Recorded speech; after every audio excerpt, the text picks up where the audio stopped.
Hey, September. And Remy. And hey, Mox.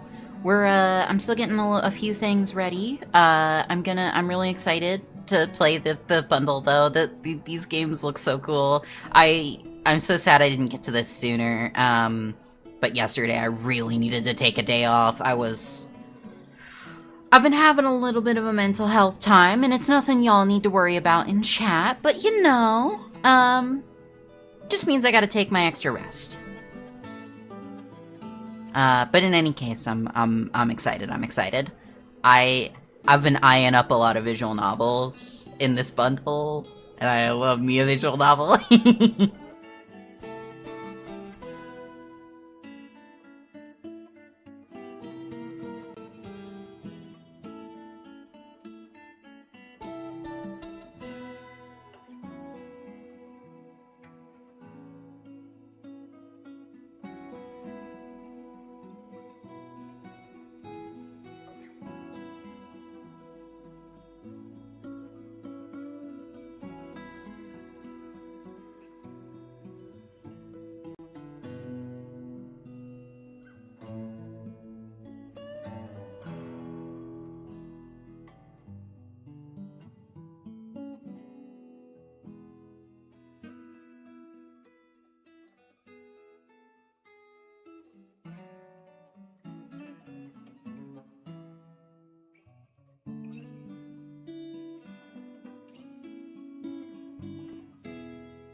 I am truly having a time here trying to find an option.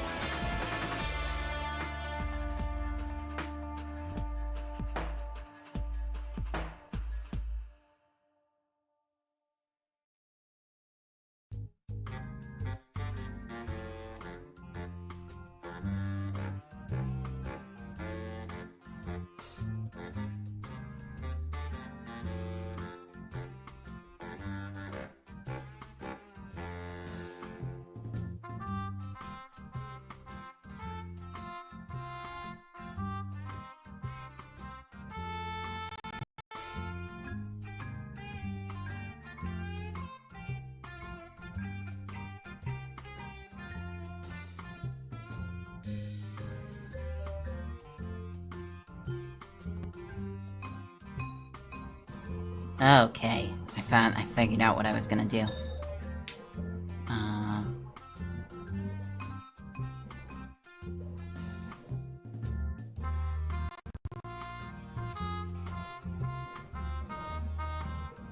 Do that, actually. Okay, cool.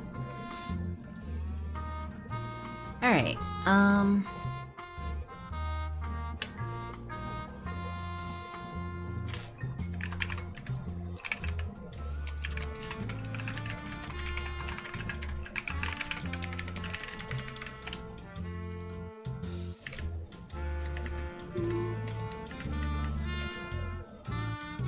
cool. I am gonna let another song play out real fast, and then we're gonna get into it, I think.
It's really convenient that the next song was about as long as it took me to, you know, get up away from my desk and all that, but also I'm really sad that I missed most of Labor of Love.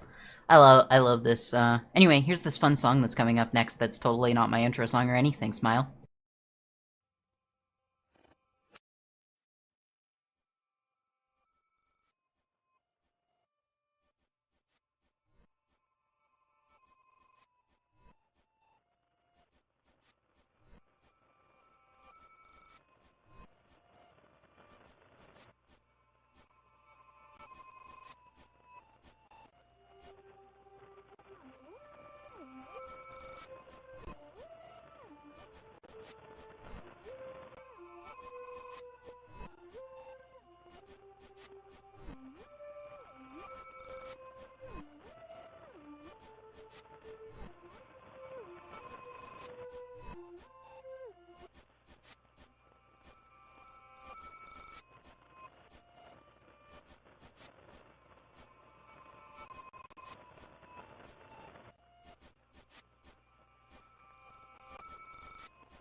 Hi. Wait. Hi. How's it going, everybody? Um, we're here. I'm queer and I'm a game and I'm not the bundle. The queer games bundle is present. It's a thing. Uh I'm scatterbrained. Viscountexx, but yes. Yeah, Wild Viscountexx has appeared. Hey, Missy, good to see you in the chat. Good to see everyone. Experiencing tummy death. Oh no, I'm so sorry. I will revive your tummy somehow. I don't know. Um, So, today we're going to be checking out the Queer Games Bundle. As per usual with single-player game streams, I do have my voice chat open to friends of mine who wish to jump in. And that may or may not happen. I think Moss expressed some interest, Kali expressed some interest. Especially, though, today I want to check out as many visual novels as I can from this bundle, because I am a whore for visual novels, though I can't play the visual novels that I'm massively a whore for, because Twitch won't like those. But I wish to play several of these VNs that look really fun. I also want to play other games. I know that, and I'm not going to be able to get to everything. There are 489. Yes, there are 489 games in the bundle. On that note, as a preface to this stream, if you type !bundle in the chat, you get the links to it. You can pay $60 for it, and if you can afford that, you should. It's 489 games and novels and webcomics and a few other things for $60. However, if you can't afford that, you can still throw in $10 or more as a pay what you can option. And these bundles, I believe, there's let me see. I know some, let's see. I know portions of the bundles funding will be going to, like, obviously all of the game devs that are involved, I believe, and then also portions of that are going elsewhere, I think. Either way, very exciting.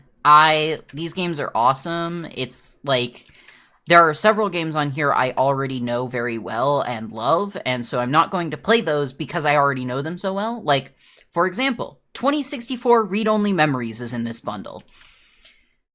That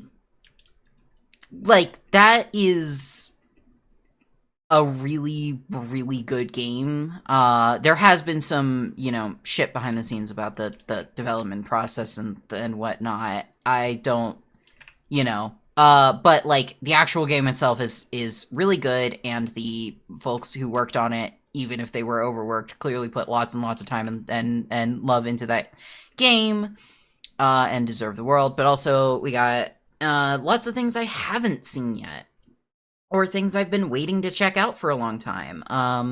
There is...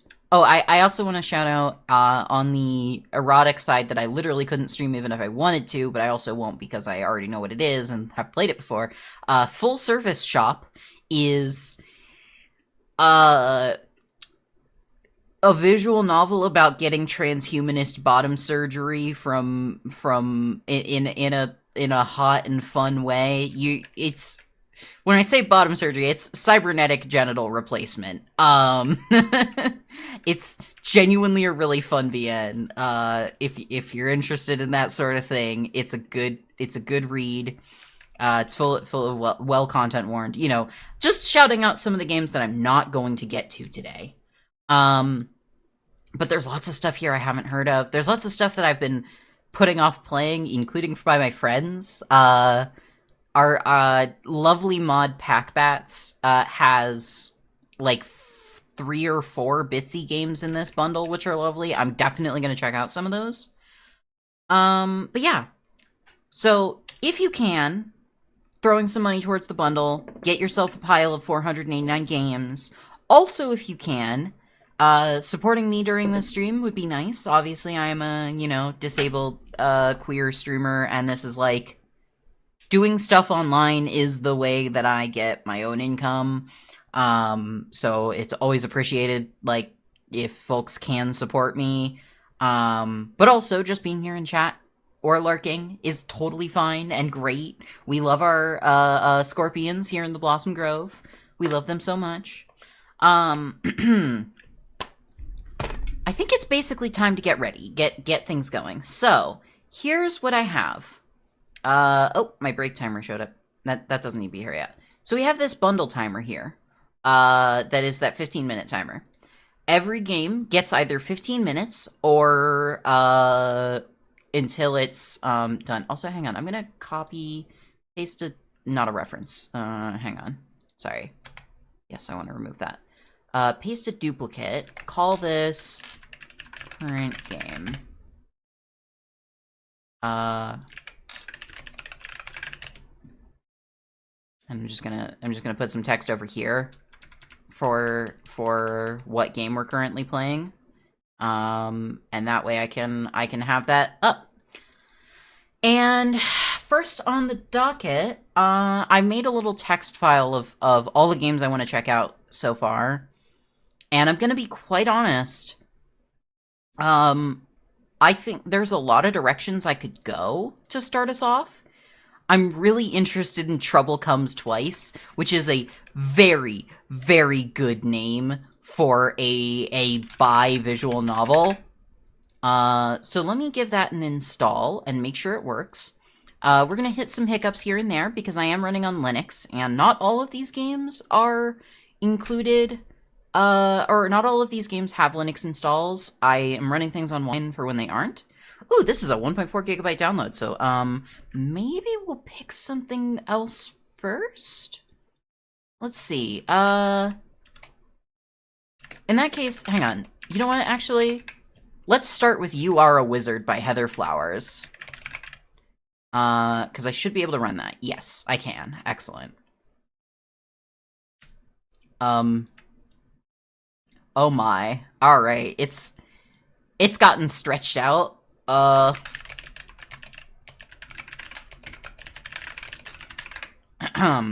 let me give Lucky Trouble. She must have good friends. Oh, hang on, this text is way too big. Let's make it that big instead. Okay. Let me get you all a link to You Are a Wizard real fast. Because I want to have that ready. Obviously, bundle itself has separate things, but all right, let's get it captured. Let's get it going. My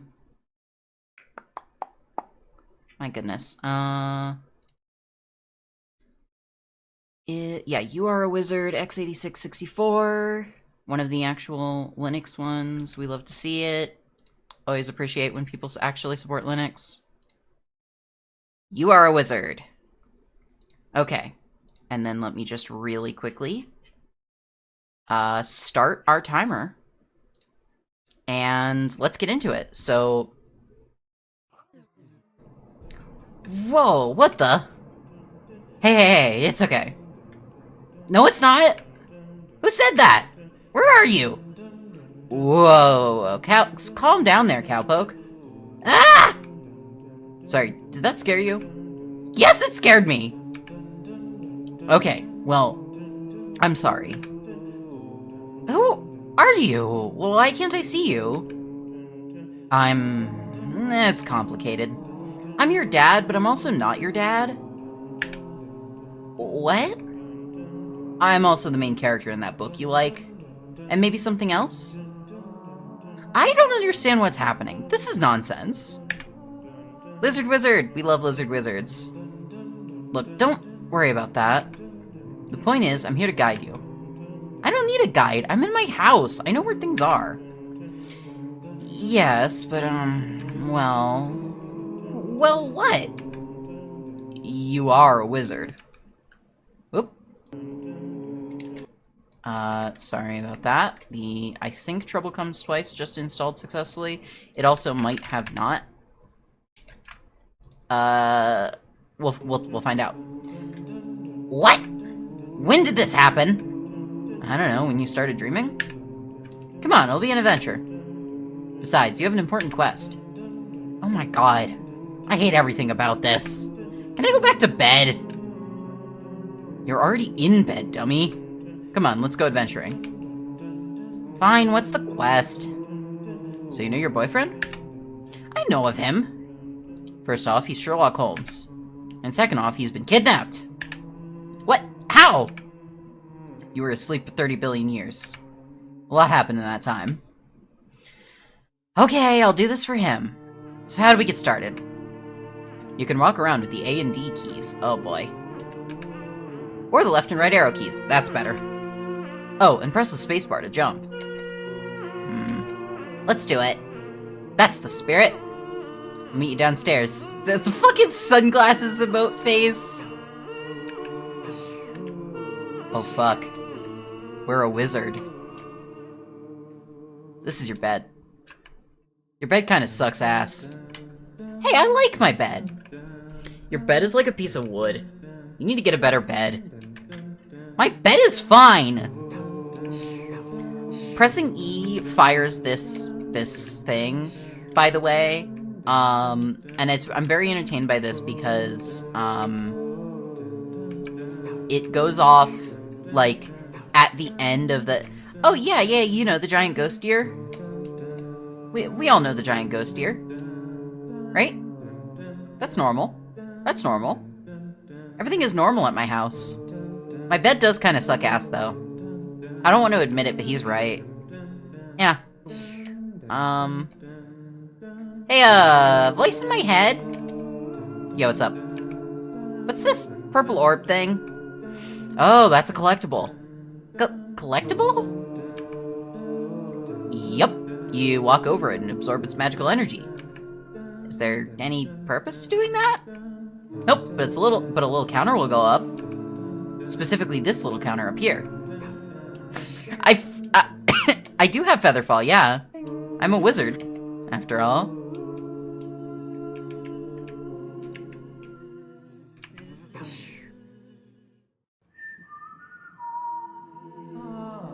So, there's a big wall of energy here? Oh, yep, that's a magic gate. You can't get through them until you deactivate them. So how do I deactivate it? Usually by stomping on a pressure plate. Oh, like that one. Stomp on it by pressing Q to deactivate that magic gate thing. Okay. Why Q? It has a big Q written on it. It's mostly a guess on my part, but whatever. Bonk. Ah! You appear to be falling. I guess that pressure plate also took out the bridge. Yeah? Thanks for the heads up! Hey, I'm trying my best here. Fortunately, you can't get hurt from fall damage in this dream. I'm a graceful wizard. I don't fall, I float. That's the spirit. So, where am I now? You're in a cave. Thanks. The mystical forest has caves all over. The entire place is like Swiss cheese. Some of them can connect, while others are just kind of small. Okay, so how do I get out? Okay, good luck, bye! So, a thing that I'm really enjoying here about this is, the voice that I'm doing for my wizard is basically my Rincewind, like, that's what my mental image of Rincewind from Discworld is. Like, that's the energy I'm getting off of this, and, like, there's nothing that says this isn't Rincewind. He is a wizard, after all.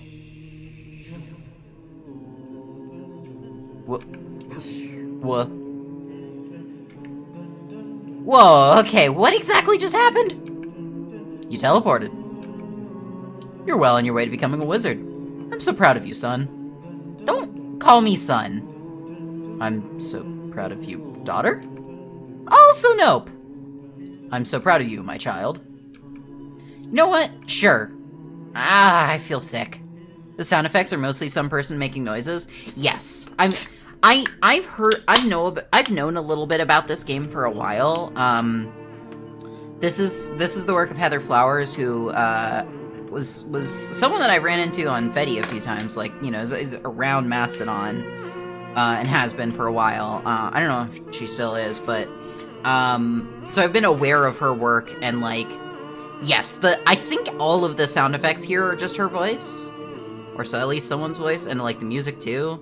And yeah, the other, if you're interested in this game and the writing behind it, and want something that's like taking itself more seriously and trying a little harder, or not trying harder, that feels unfair to this game. But is definitely less whimsical and directly being about being a game and being in a silly dream. Extreme Meat Punks Forever. Thank me later. I haven't even played. According to Ford Prefect, if you have teleportation sickness, yeah. I have not played Extreme Meat Punks Forever yet, but like, literally everyone around me who has played it endorses it heavily. I've never heard anyone say a negative thing about those games, so I feel pretty confident in being like, yeah, you should check out Extreme Meat Punks Forever. I might stream Meat Punks, actually. I feel sick. It's like my entire body licked a car battery. Well, good news. What? Time to teleport again. Fucking why? Look outside. We're at your house. We're back at your house. What? Like the aesthetic, but the gameplay doesn't look like I would enjoy it. That's fair. I don't know either. I guess this is the progression system? Anyways, if you take that teleporter back to the right, maybe that'll go somewhere new? Wait, you don't know? This is my first time tutorializing. I want to help out as best I can, but it's hard. So, if you think of any way I can help you better, let me know. No, you're doing fine. So should I unlock these energy gates while I'm here? Oh, probably. Bonk. Okay. So this is, so yeah, we've got, that's a teleporter, but we should unlock this. Huh. Yeah, okay. So we got a hub location. Like how the game has a day-night cycle with no good purpose. Yeah! That's the good shit. Okay, so we can stand on mossy branches. But not other branches. I don't love the way the camera jerks over to the direction that you're pointing. What is that thing? Oh, that's a blob. They're not dangerous or anything. Because if you try to touch them, things might get blurry. So how do I get past them? So you know how you shoot a bolt of fire every time we stop?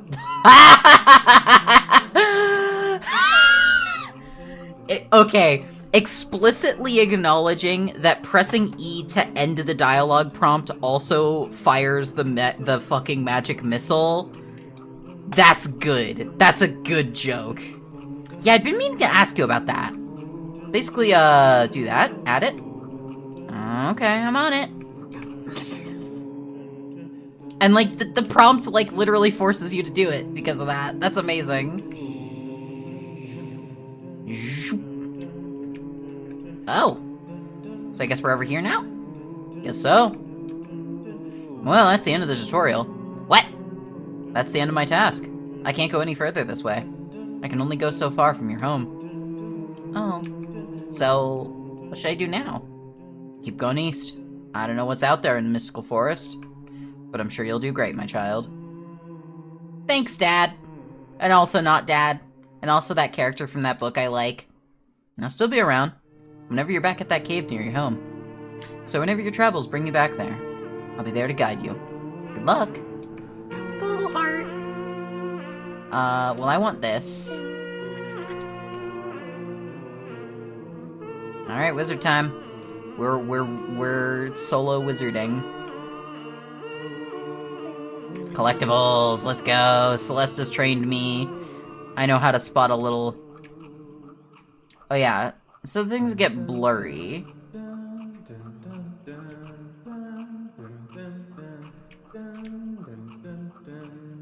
It just makes the screen darker each time. Oh, that's amazing.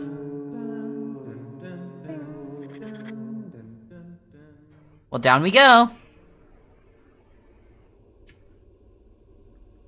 Oh, and then we're back here. I see.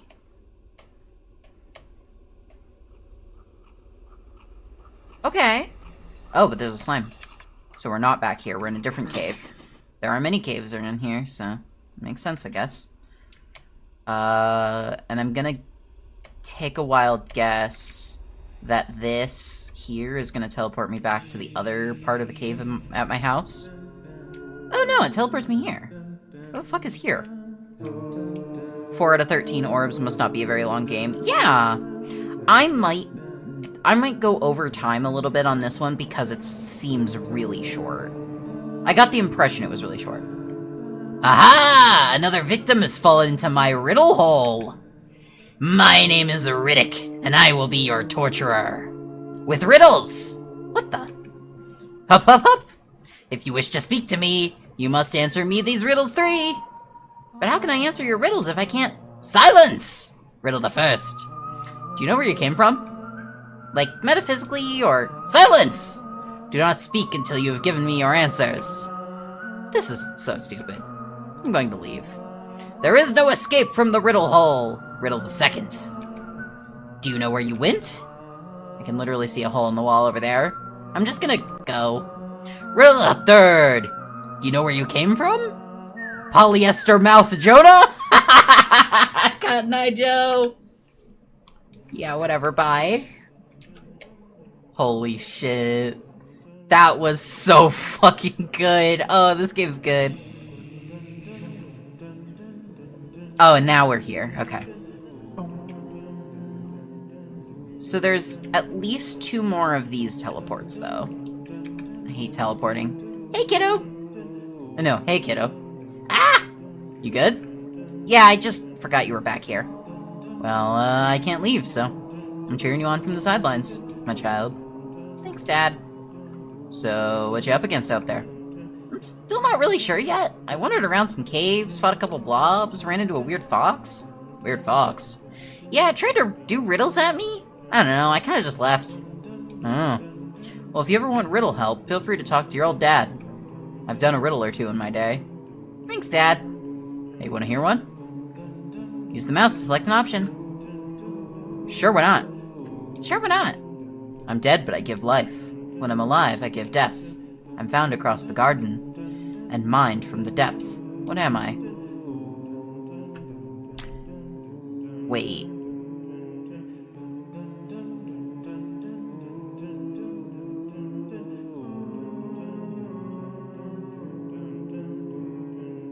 What was it? What? Tomatoes? Not quite.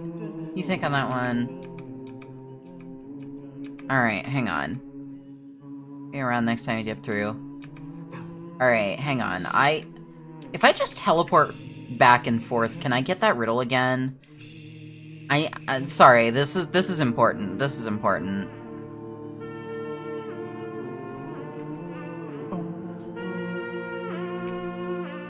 Oh, so I apparently didn't do that one. Huh. Oh, which means I probably haven't been here.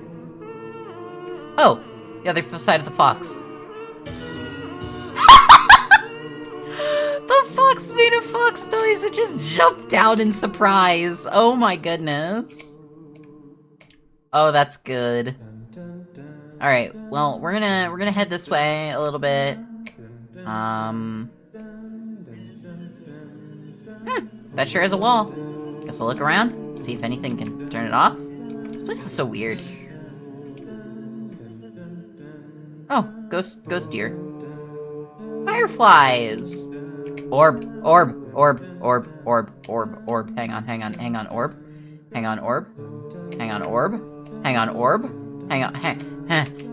Orb? I need it. I need the orb. Orb. Okay, can I, like...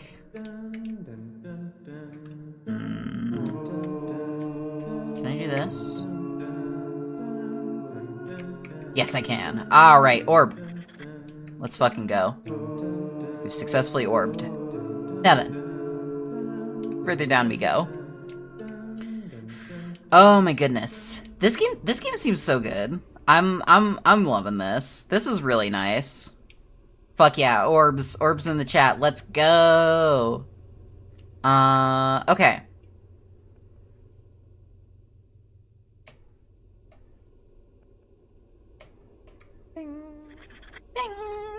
Okay. We can do that. That's good. Yeah, we have successfully pondered an orb at least once. I get the feeling we're gonna beat this game in like 5 or 10 minutes. Also, I just realized the text is overlapping on my fucking thing. Here, I'm just gonna hide the timer. That's fine. I will be giving the other games a like. I think it's basically just gonna be if it seems really short, then I'll just go. But like, there's gonna be some bitsy games and some other stuff where it's like I just wanna like, yeah, I just want to play it and get through things. Okay. So now we can go all the way across. It's so interesting how this is just like the floatiest platforming on the planet. This is so floaty. Like, I love it, but it's a little weird. You get so much jump height too. Riddle Fox again? Well, I'm trapped in a hole again. I really should start looking before I leap. Aha! You've set foot in one of my incredible traps! You may have beaten me in a battle of wits, but how will you fare against me in a battle of wits? Oh my god, it's you again. The prize for success is survival. The prize for losing. Oh, hey, Riddy, what's up? Puzik! Do not disturb me while I torture this wizard. No, I'm good. Hey, wizard. Oh my god, there's 2 of you. Ignore my sister.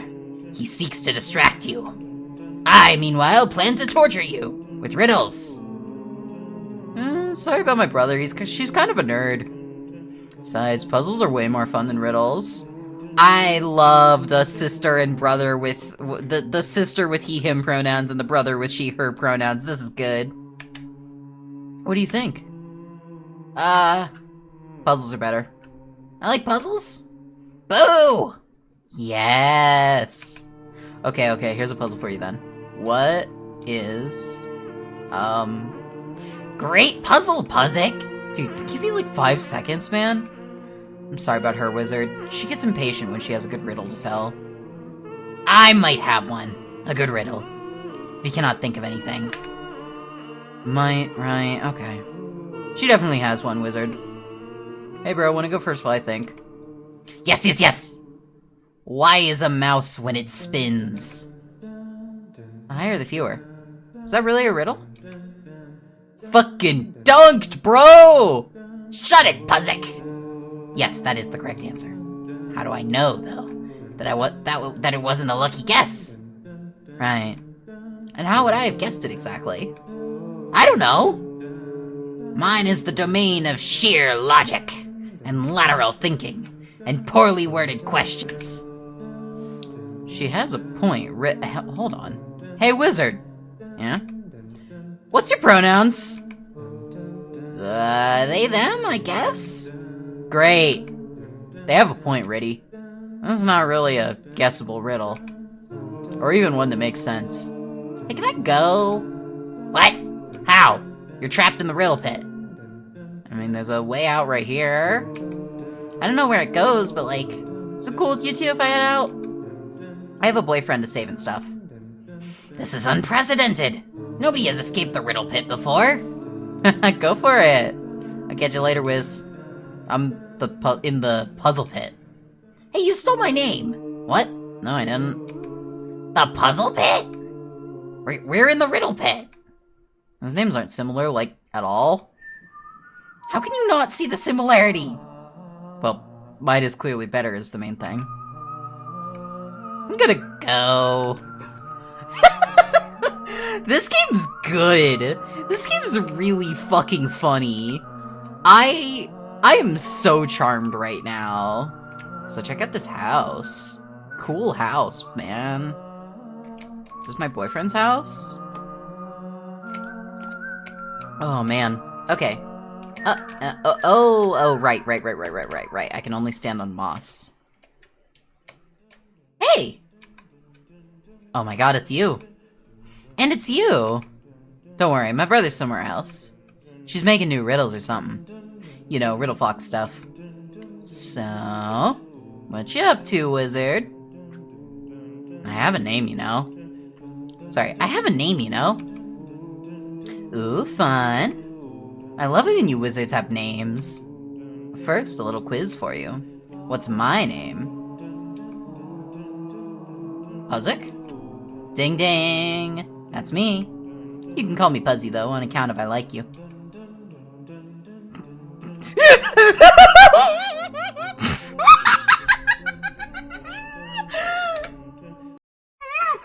I'm screenshotting this.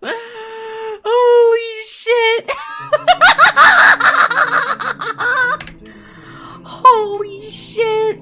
For once. This game owns. Your name sounds like,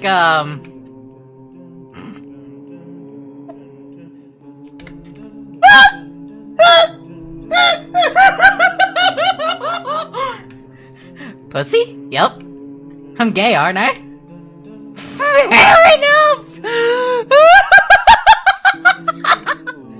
So, what's your name? Since you're so eager to share. It's... I don't remember. Ah, that's okay. It's tough to remember things while you're asleep. Why do people keep saying that to me? Well, you know, standard Riddle Fox stuff.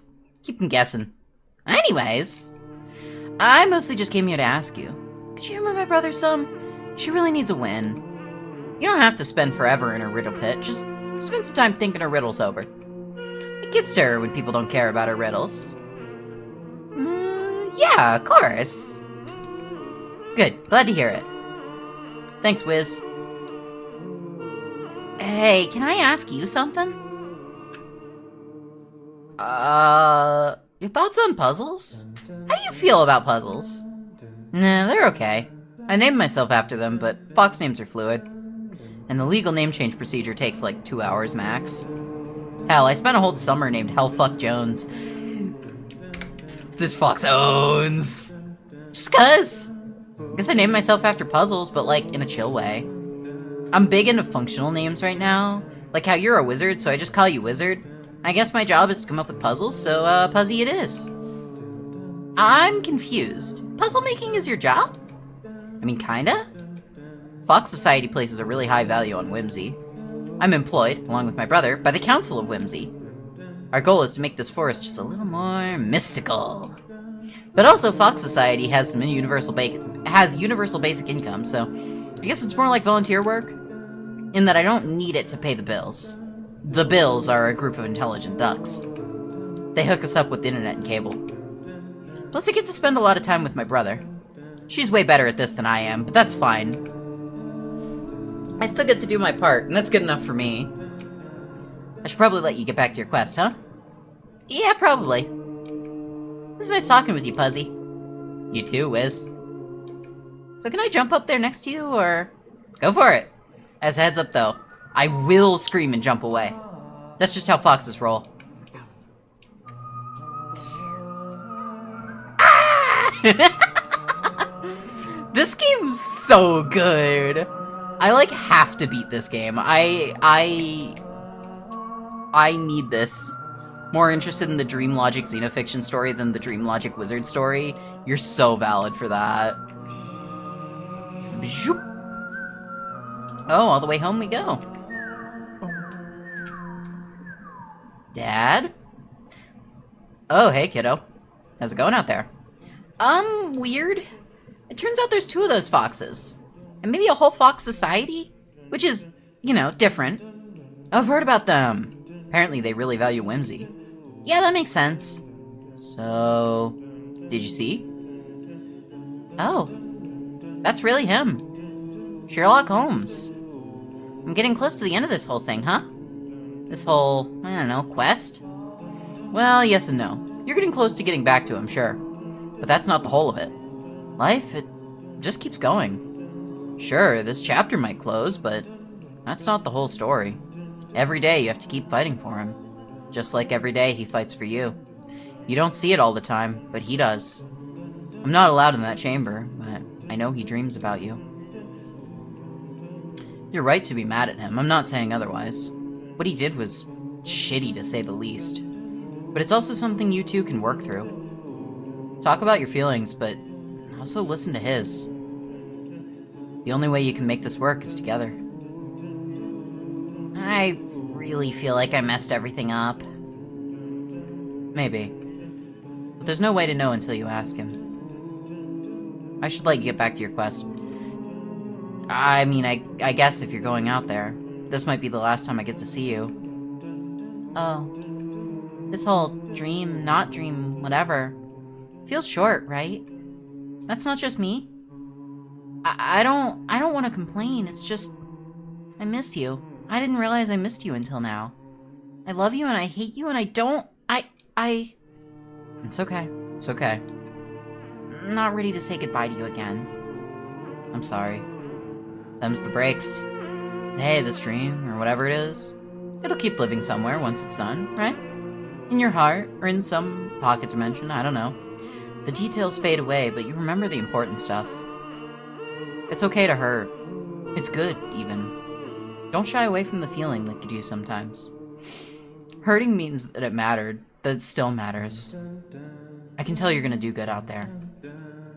Just call your mom sometime, huh? Yeah? I'm sure she'd love to hear from you. Alright.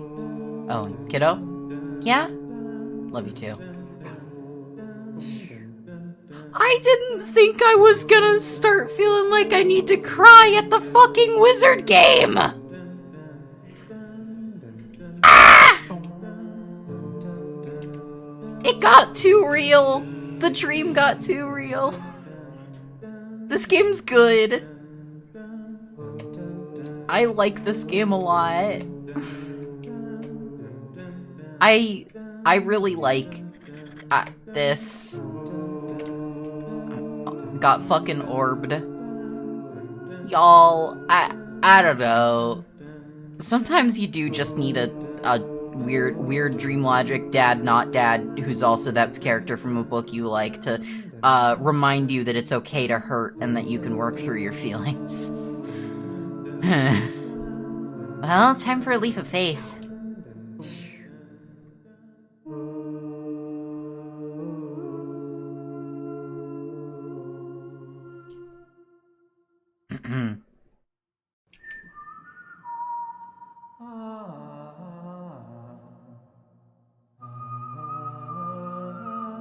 We're still going.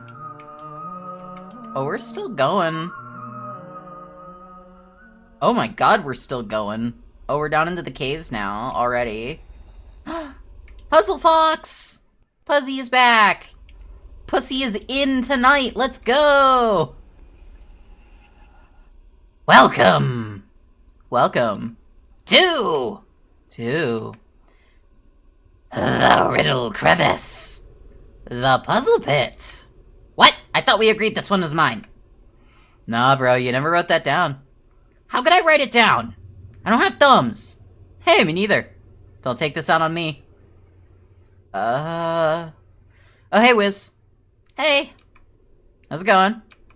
Not great. I just got hit with some heavy news. Oh, damn, you want to talk about it? Maybe later. Right now, I have a riddle to solve. Thank you for acknowledging my presence. I really appreciate it. There shall be a gauntlet of 3 riddles. If you get all of them right, I shall grant you access to that which you desire. But if you fail, I'll probably still let you through. I'm not like a monster. Thanks, I appreciate that. Onward to riddle the first. What has 4 feet in the morning, 2 feet at noon, and 3 feet in the evening? Humans? Pretty nods approvingly. Humans? Correct you are. Onward to riddle the second. Bright and dark, black and white, I am the shepherd of the night. Fast and slow, rise and sink. Blind, yet every month I blink. What am I? The moon? Incorrect! You are slipping! I'm obviously a fox. Wait, wasn't that a riddle from... Never mind. Anyways, what's next? Next is riddle the third. You would know that if you could count. But alas, apparently you cannot. She seems very pleased at this dunk. Oof, get fucked, Wiz. You're not helping. I'm on the clock. It's my job to be antagonistic. Besides, Riddy's nailing this. I'm really proud of her. Okay, Riddy, hit me with that last one. Are you sure? It's a doozy. Yeah, please, let's finish this. Alright, your funeral. What do I have in my pocket? Is that really a riddle? I mean... Fuzzy shoots you a glare. It's so good. Too good to be like a regular riddle. Fuzzy nods. You don't have pockets? Nope. Nice try, but it wasn't a trick question. But wait, where's your pocket? You're not wearing pants. I'm a marsupial. The pocket is part of me. What? It's just the facts. It seems you have failed my final test. The correct answer was some lint, I guess. I've deemed you barely worthy. 1 out of 3 is pretty bad. But life isn't about perfection, so whatever. You want to see your boyfriend, yes? The gate is open. Take the teleporter back. He's waiting for you. Hey, Wiz. Thanks for taking this weird little journey with us. I'm sure it frustrated the hell out of you. It wasn't so bad. Thanks for keeping me company on the way. No problem! Anytime, Wiz. One last question. You guys, like, secretly people I already know? Oh, yeah, Lamau.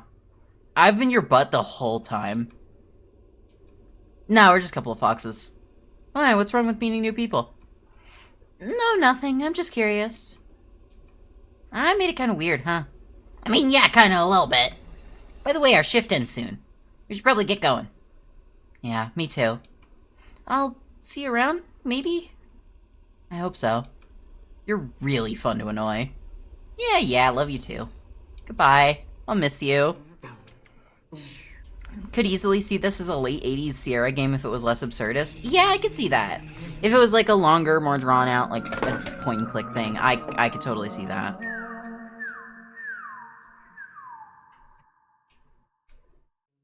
Okay. Let's do this.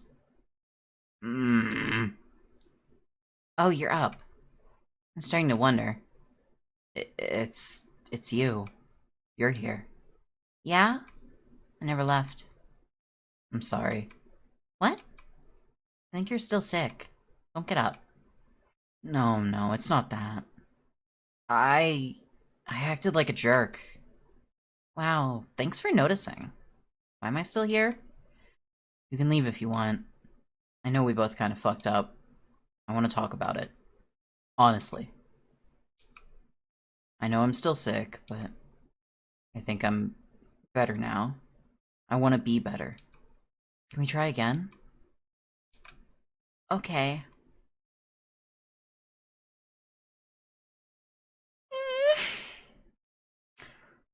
The suddenness with which that ended actually just...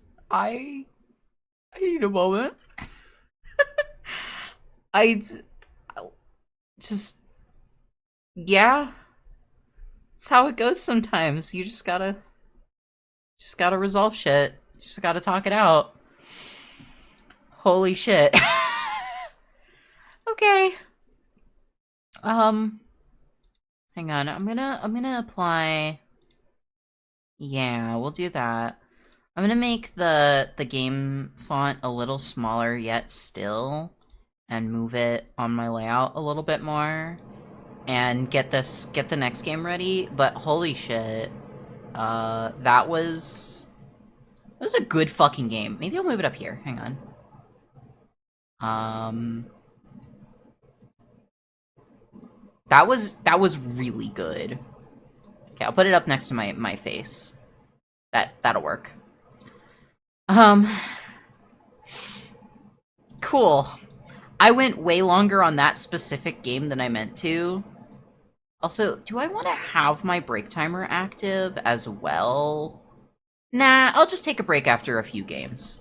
We'll just do those separately.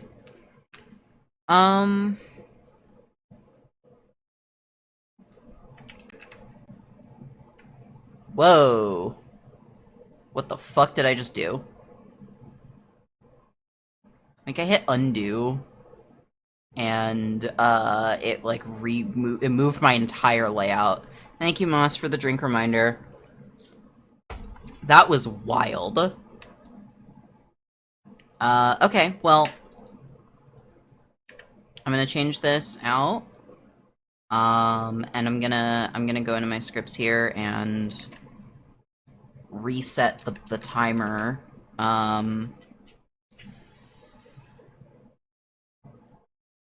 Alright, cool. So,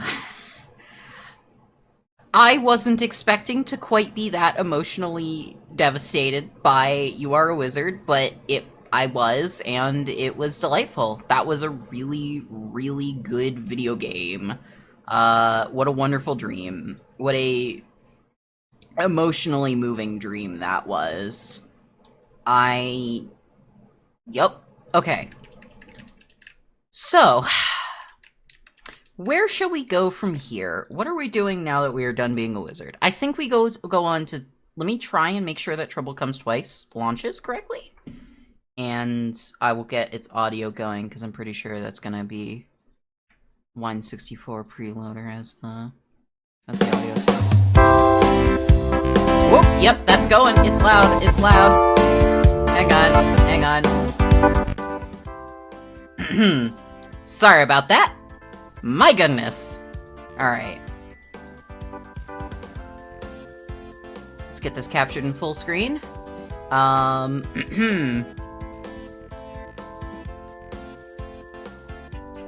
Random tip for game developers.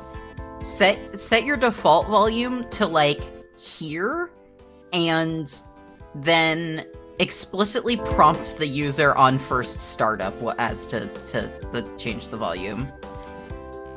Goodness, it being at max is always a problem. I'm sure that's just a RenPy thing, because this is probably RenPy, one assumes. But let me get our things set up. Trouble Comes Twice by... Play it well enough, it might come a third time. I'm gonna make absolutely sure. Yeah. Alright, we got our... Here's our game link, and this is by... Foxglove Games. You love to see it. We love Foxgloves here. Looking pointedly at Moss. Alright, there's the link to the game. And as a reminder, you can always type !bundle in the chat. Hi Moss. Look, your character has Foxglove as a surname. It's good. It's fun.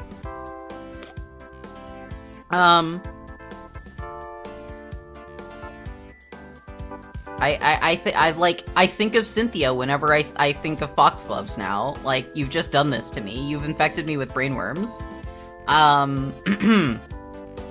Alright, I'm really excited to check this one out.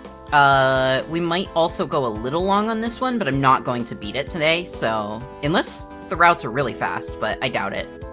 So let's start the countdown timer and get going for Trouble Comes Twice. Ahem. Welcome, dear player. We've been waiting for you. Let me introduce our protagonists, Jace and Hazel. The your name sounds like pussy thing is a screenshot on the itch page. Fuck yeah! To the left is the incredibly handsome Jace. That's me. And to the right, we have Hazel. She's not as amazing as me. Ahem, I can hear you. Yeah, that's the point. So as I was saying, as I should be the one saying, no, you're a terrible host. That's why I have no other choice than to do it. A host requires charm and class. You have neither, but go on. Anyway, these beautiful twins are pretty amazing. Their only flaw is that the sister can't find a lover, which is likely because of her lack of charm and class. Oh, don't you even dare get started on that. You've never dated anyone either. I could easily date if I wanted to, but why would I? Good luck finding someone who can put up with you. If it's that easy for you, then go find yourself a lover. Sure, watch and learn. If you're so confident, why don't we strike a bet? Whoever finds a lover first wins. Hasn't anyone ever told you not to play games with the devil? What? Are you scared? Not at all. I'm game. Fine. Deadline is Christmas. Perfect. Let's do it. Just don't cry when you lose. Don't worry, I already have a box of tissues with your name on them. This won't even be a challenge. You believe me, don't you, player? Right, player. You're not stupid. You could tell I'll be the winner. It's obvious that I am going to win. Oh! Alright, look, I'm gay. Good choice. I agree. You know what? I think you could use some practice. Why don't you try to score your favorite love interest? Not that any of them would like you. Excuse me? Give me that controller. I'll play, but only because I've got time to waste. Oh, so hang on. Wait. Who are the love interests anyway? Okay, so Jace and Hazel are meta characters, and this is a game inside a game. Wait, I have the introduction form right here. Let's see. Here we go. The first love interest is Adrian. Wait, why is my best friend on here? He's way too good for you. Oh, poor Adrian, having to get wooed by you. I do like him. He's got... Look at the scarf. Look at the boy. Me wooing him? I think you're mistaken. You see, I'm the one who's going to get pursued. I don't think Adrian's that aggressive when it comes to romance, but we'll see. Adrian is our childhood friend, and... Do I even have to introduce him? You already praise him enough without my help. He's a quiet guy who doesn't smile very often, but he has a gentle heart. When he does smile, girls literally trip over their feet for him. Why do you sound more interested in him than me? If I have to be honest, it's a miracle he gets along with us so well. He's at ours all the time, and even our parents love him like a second son. Are you ignoring me, or can you actually not hear me? He's got nice shoulders. Yeah, I can see that. I get it. He's, what's it called? A gentleman? A cinnamon bun. Oh, so true. Anyway, that's Adrian. Moving on. Second love interest is Zoe. Of course she's on the list. I knew you two were suspicious. Zoe's your close friend, and probably on this list because you two have some sparks going on anyway. She's also up to your standards in regards to looks, which isn't the easiest feat to achieve. She can even put up with your ego. How amazing. Now you're just trying to piss me off. She's our neighbor, so she comes over quite often. She likes excitement and parties and blah blah blah. Whether she's your sidekick or you're hers has not been determined yet. Sst. Player, do I look like a sidekick to you? And with that said, on to the next one. The third love interest is Cameron? He's on this list too? I don't know, never heard of him before. You haven't? Should I have? Cameron's somewhat infamous at our college. Lots of rumors going around about him. He's the flirty type, and though he might look a bit intimidating, he's a good guy deep down. Uh-huh. Also, he plays basketball and rides a motorcycle. Nice. I don't think you've met him yet, but I play basketball with him and his friends regularly. I haven't introduced you before since we don't really spend time together outside campus. And last but not least... Jeez, she's so petite. I kind of worry about such a gentle girl getting involved with someone like you. Oh, for the love of... Quit overreacting, it's not like I bite. Stephanie, your fourth love interest, is a genuinely nice girl. Which is why I don't get why she adores you so much. She really should have chosen a better role model to follow. Stephanie? Oh, that's the violinist from my course. Anyway, as she's kind to everyone, she easily gets pushed around by people. Yes, I've noticed something like that. I think that's all. All of them are wasted on you. Yes, what a shame. Well, who strikes your fancy then? Of course you can go for another route later. But who would you like to pursue first? Ooh, we get our pick. I wanna see where the Stephanie route goes. That'll probably be all we get time for. And I do love a quiet, shy VN character who you nurture into sticking up for themselves more. No particular reason that I like that. It's definitely not reflective of me. Smile. What do you mean? You want to choose Stephanie? Yes. Before even opening my eyes, the first thing I hear is the sound of chirping birds. Sounds like morning has arrived. With my eyes still squeezed shut, I try my best to ignore the incessant squawking. Maybe it's not too late to fall back asleep. Sadly, it doesn't sound like they're planning to shut up anytime soon. I guess it's my fault for forgetting to close the window last night. It's actually a little strange that I didn't remember to. I usually don't forget. I tilt my head to the side, resting my chin on top of something surprisingly soft. When the fluffiness tickles my cheek, I giggle quietly. What a weird texture. Did I always have a pillow like this? My heart drops. Wait a second. The person sleeping on my shoulder shifts, snoring a little louder with each breath. I recognize that snore.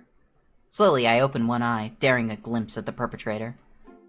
Why are you moving so much? Stop being a pain and sit still. It's you?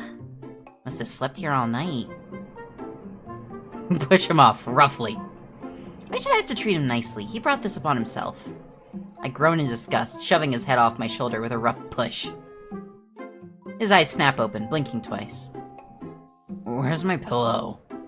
In your room, probably. What? No, I'm talking about the one was here just now. Oh, I don't know. Why don't you check your room? Jace sighs, rolling his eyes so far back into his skull, I worry for a second they might not roll back. When he faces me again, he's plastered on his favorite annoy me again and I'll kill you smile.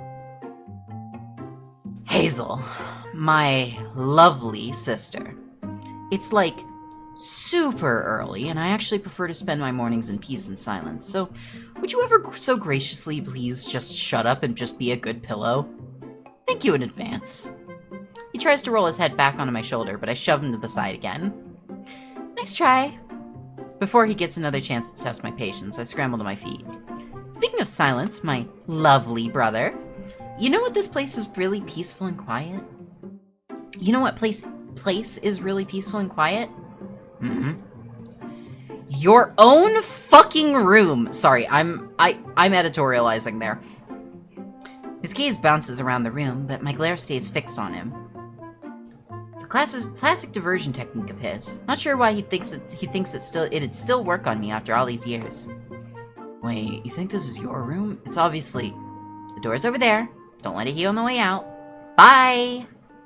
The moment I point to the door, it bursts open. Does that count as telekinesis? Is this the moment where someone pops up and goes, Hazel, you're a wizard? No, that was the last game. My hopes are soon crushed because the man on the other side of the door isn't an 8-foot giant. It's just Dad. Whoa, kids, what's with the ruckus in here? Oh, well, he's better than nothing. Dad, you have to help me. Uh-oh, what did Jace do this time? Jace rests his back against the bed. Yeah, go on, Hazel. What horrible crime did I commit this time? Fashion murder? Sir, you are 28. I steal a brief glance at his clothes. Unsurprisingly, those PJs are still horrendous. Well, yes, that too. I was being sarcastic. Well, I wasn't. The daddy, there it is. Look, he's not my type, but... Also, yeah, he does look a little young, but, you know. Well, I wasn't. See what I have to deal with, Dad? Ignoring his awful attitude, he stepped on my shoulder all night. My muscles are gonna be sore all day. Did I mention he snores like a pig? Because he snores like a pig. Funny that you, of all people, should say that. I even have video evidence of you snoring loud enough to burst someone's eardrums. So you're filming me in my sleep now? It's great for blackmail. Ugh, I can't stand you. Dad, could you please remove this abomination from my room? I don't think I can tolerate his presence much longer. Your room? Yes, my room. Because this is my room. Why are you two so confused about this? Oh, we understand just fine. You're the one who doesn't get that this is... Also, my muscles are aching, and don't get me started on this raging headache. Is that all? Because if you're done being a melodramatic brat, I'd like to remind everyone that the real victim here is me. You gotta be kidding me. Trust me, I wish I was. Do you have any idea how uncomfortable your shoulders are? I don't think my neck will ever recover. Not to mention, you won't let me finish a single sentence, and you're even trying to kick me out of... I wish my hand to cut him off. Enough. If it's pity you seek, I don't have any to spare you. You're the one who should have thought twice before you decided to use me as a human cushion. Or maybe you shouldn't be making a big deal out of this, considering it's all your fault. None of this would even have happened if you didn't force me to play that stupid dating sim with you all night. Or perhaps you could stop pretending like you don't enjoy those games just as much, if not even more than I do. My god. Dad's gaze darts awkwardly between the two of us. Now, kids. We're all family here. Let's just take a deep breath and, Dad gets cut off mid-sentence. Mommy. What's taking you so long, dear? Are the kids still not ready? When Mom steps inside the room, we all fall silent. She flashes us a curious smile. She's unreal. Even in the morning, she looks like she's walked straight out of a TV commercial. I've always been Mom's #1 fan. In the pause meant you're gonna say that. Listen, look, someone else invited it with the daddy. I had to follow up. Ooh, you can scroll wheel through the text. Good. I've always been Mom's #1 fan. Scratch that. Dad is probably her #1 fan, but I'm definitely second place. It's hard not to have high standards for yourself and others when your mom is a literal model. When none of us answer a question, Mom's gaze sweeps the room. When her eyes land on the TV, her warm smile turns annoyed. Don't tell me you two stayed up playing video games all night. Again. Uh-oh.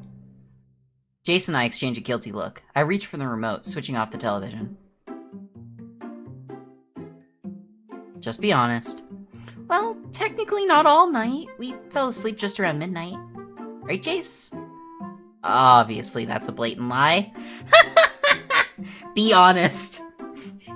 But I know Jace will back me up. We might drive each other insane on a daily basis, but we always have each other's backs when it comes to our parents. I'm sure I can trust him to keep our little secret. As I was trying to explain to Dad, Hazel forced me. Or at least so I thought. Traitor. When our parents chuckle at his accusations, Jace heaves a heavy sigh. I know he's not actually offended, though. It's just part of his act. Imagine playing a dating sim on this TV, by the way. What the fuck is up with this? Come on, I'm not joking. She held me against my will. I really don't understand how you expect me to live with a psycho like her. It's a miracle I've survived this long. Not to mention, she keeps insisting this is her... I fake a laugh, delivering a playful punch to his shoulder that's just a tad too strong. Why are you laughing like that? Oh, you're such a joker! Have you ever considered stand-up comedy? Translation, I can't believe you'd throw your own sister under the bus like that, you rat! Just wait until I catch you alone, you're dead! Jace drops his voice to a low whisper so only I can hear his next words. Sorry, sis. I'm barely older than you by a couple of minutes. I'm only your dependable older brother when I want to be. Damn! I grit my teeth, but I hold my tongue. He wants me to argue with him, it's obvious. I won't give him that satisfaction, though. Our kids are so funny. Aren't they adorable, dear? They're so lively, even in the mornings. I love their energy. Who plays dating sims with their grown-ass sibling anyway? I would do that. I would probably, like...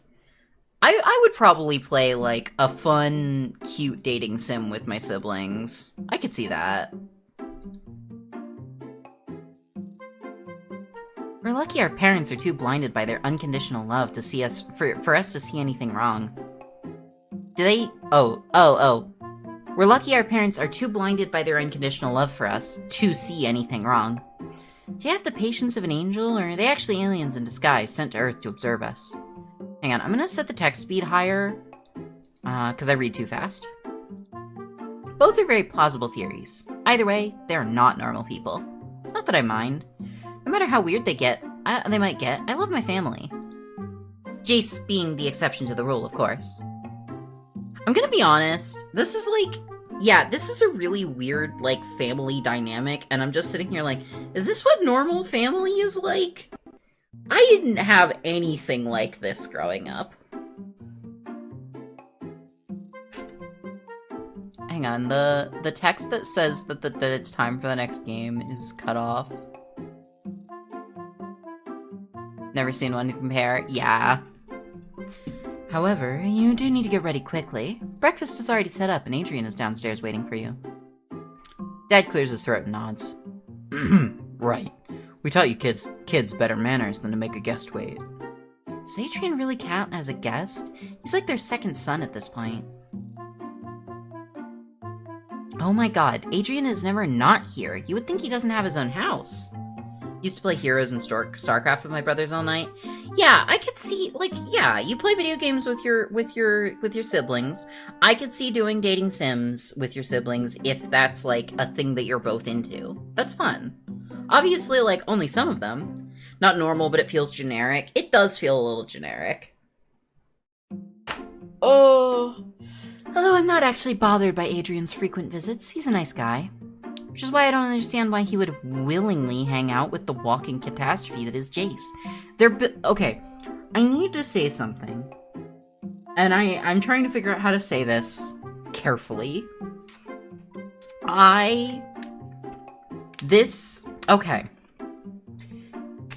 dating sim game is putting so much energy into the sibling rivalry dynamic so heavily up front. Like, more than most things I've played. Like, by this point, I feel like I would have already met 2 other love interests in a dating sim like this.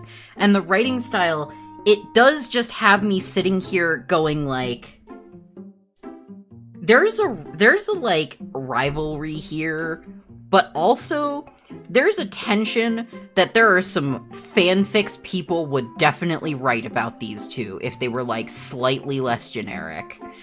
That is obviously not where this game is going, but, like, I can't not see... I was in the Supernatural fandom. Yeah, as if being generic stops fanfic writers, you're so right. But I was in the Supernatural fandom, and I, like, fanfic writers will really take anything you give them, and this is, like, giving an inch. This is giving a mile, like, instead of just an inch. To, you know... It feels like that game would go there. I don't think it will. I genuinely don't think that this is a sibling incest visual novel.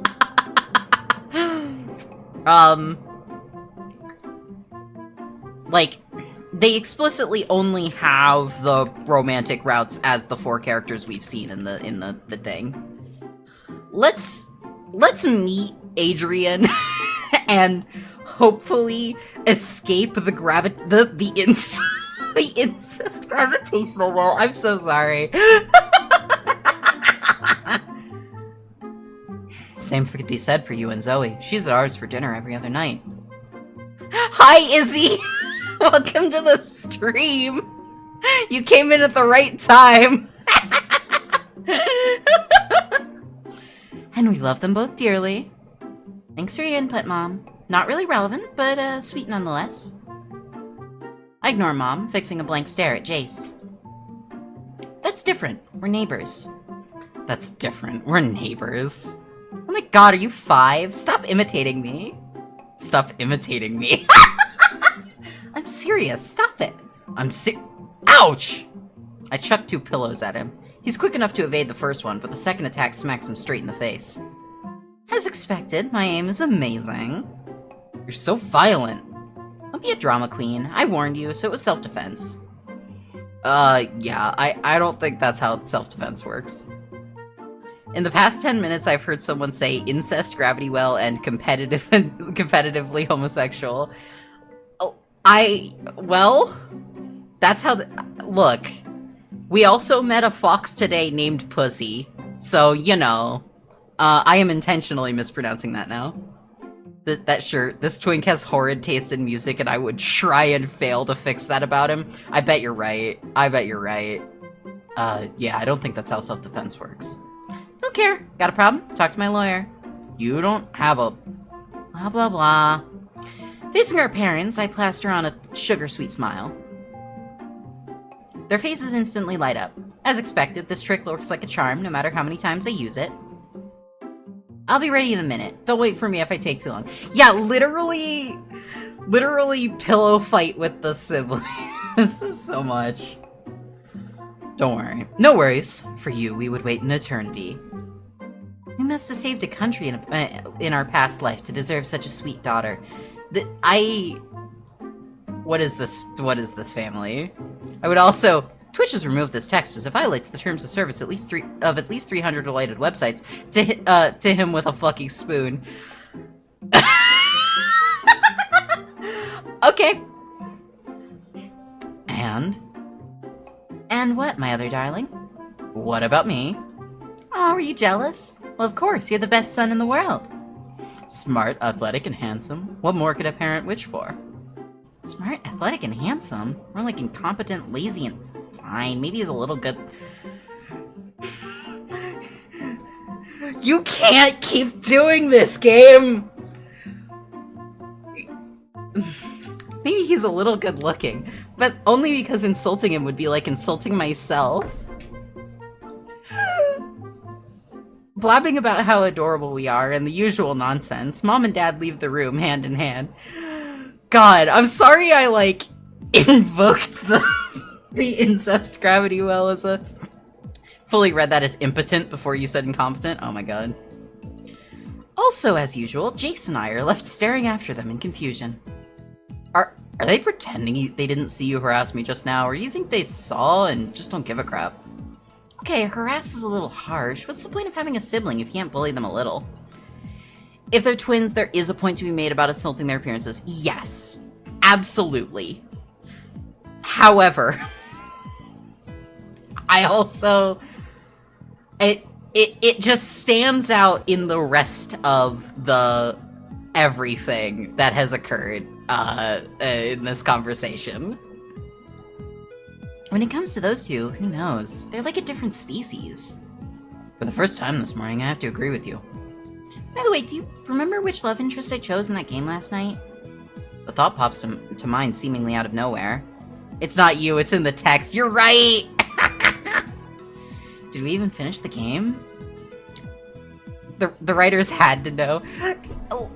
Like, I don't know.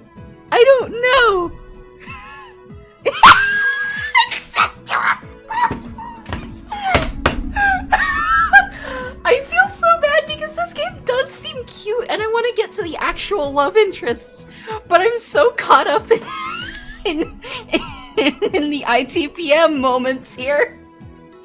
Izzy, I'm stealing that and keeping it forever, by the way. No idea. I was so tired I barely remember who the options were. Weird. He shrugs. I think the love interests were hot. Or at least I hope they were. The plot sucked. Could you be any more shallow? Anyway, you can rest assured. Since I picked the game, they must have all been mind-blowingly gorgeous. Looking at a lamp. I bet my brother would look hot next to that. Holy shit. We're getting to, Folger's commercial levels of discussion here. After all, my hotness detector has never failed us before. Yeah. If anyone here is shallow, it's you.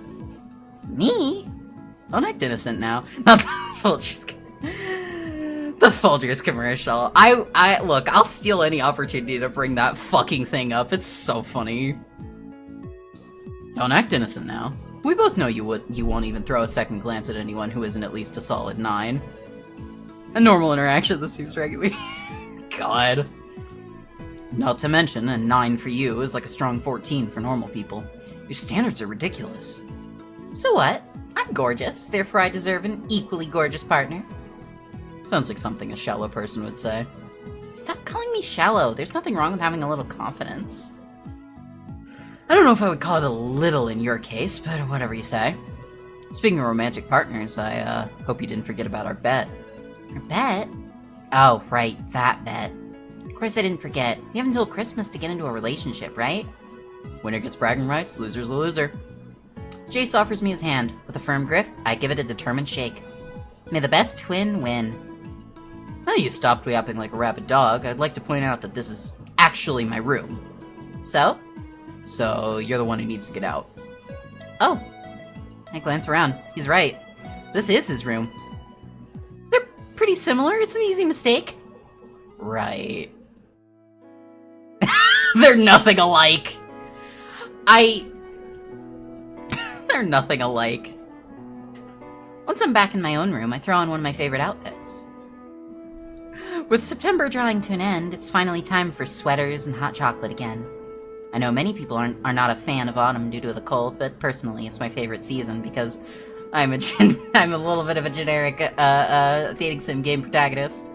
As far as I'm concerned, no one in their right mind would ever say no to fluffy clothes and orange leaves. It's the ultimate aesthetic. Plus, autumn has Halloween. That's true. That's true.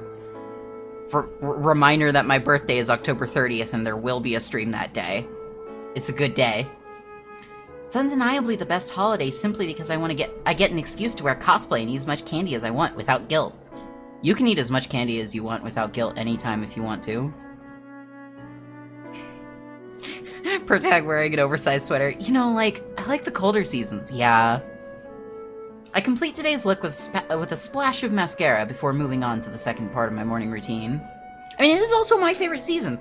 It's just, you know, adoring my reflection in the mirror. Or admiring my reflection in the mirror. Wow, my face is seriously blessed. It's a shame I'm forced to share such a beautiful face with a dumbass like Jace. You're a summer slut? Hell yeah. I also love summer, and I love spring. Summer is hard because I can't handle the heat very much, but now that I live somewhere where it's actually windy sometimes, that's better. My gaze shifts to an old picture of us hanging on the wall. It was our first day of preschool, I think. We're holding hands, flashing toothy grins at the camera. Short sleeve button-ups rule? Hell yeah. I'm wearing a sleeveless dress right now, and it's real good. I guess many dresses are sleeveless. Autistic with strong sensory aversion to bright lights and high temperatures. Summer is a nightmare. That is basically my problem, too. Like, this is why I said wind is a big factor, because I need it to be cool, and I need a breeze that is enough to bring down the temperature. SSRIs and other meds can increase heat sensitivity. Yeah, I'm not even... Maybe some of my meds affect that, but also I've just always been this way. I can't handle above, like, 75 in the house. I have an AC going right now for 74. Because I'm just, yeah. Jace must have been just as nervous as I was, but he wore a bright smile all day so I wouldn't freak out.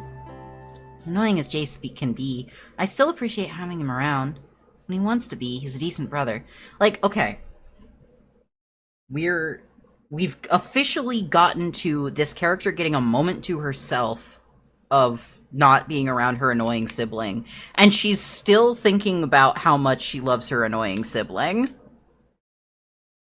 It won't stop. After a few final checks in the mirror, I head downstairs to join the others. Okay, here's the pretty boy. When I arrive, Adrian and Jace are already seated at the table with Mom and Dad. Unsurprisingly, Jace didn't bother waiting for me and has already dug into his breakfast. Love the idea of a visual novel protag clearly deeply crushing on their sibling, but they're never an option to romance, nor is it ever addressed. I think that might unintentionally be what we're getting with this game.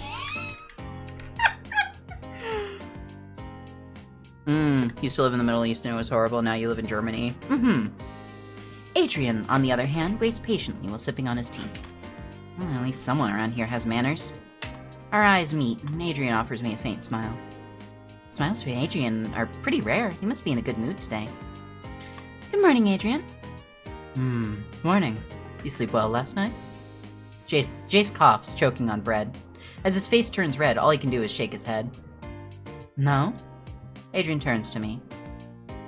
No, not really. Do I want to ask what happened? Please don't. Adrian has already seen us at our worst, but far more times than anyone should have to endure. But there's still a limit to how much I can handle being embarrassed in front of him. You stayed up all night playing a visual novel.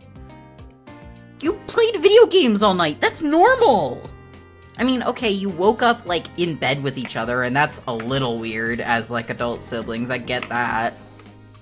But you stayed up all night playing video games. You could just say that. Like, the fact that you're so embarrassed about it continues to fuel this. It was a stupid situation this morning. Let's just move on. If you say so. Best thing about Adrian is he knows when he knows when not to push things. Just going by fashion, Adrian for sure has never heard a single punk song. Thinks people who have are distasteful. Like, this includes Green Day and MCR. Okay. Maybe. I feel like maybe he's I get the impression that he wouldn't be judgy about it. But like, I do agree that he hasn't heard a single punk song, including Green Day and MCR. I think I agree with that. I just think he's not, like, judgy about it. He knows when not to push things. I wonder how he manages to put up with Jace's urge to push everyone and everything in his reach. Desperate for a single character have an interesting outfit in this game. Fair. I slip into the seat next to Adrian's. Jace and I always let him take the seat between us when he's here. Just in case one of us gets a random urge to strangle the other, Adrian serves as a pretty sturdy shield. He's even taken some self-defense classes just for this. Adrian used to be a pretty skinny kid, so learning self-defense was probably more about defending himself from us than us from each other. Still, it's proved useful for both purposes. Come to think of it, I haven't seen Adrian shirtless in a while. He's got some nice abs hiding under that sweater these days. When I reach for the plate of pancakes, my gaze locks with Jace's. God, what's wrong with me? Perving over my brother's best friend at the breakfast table? If Jace knew, he would never look at me the same way again.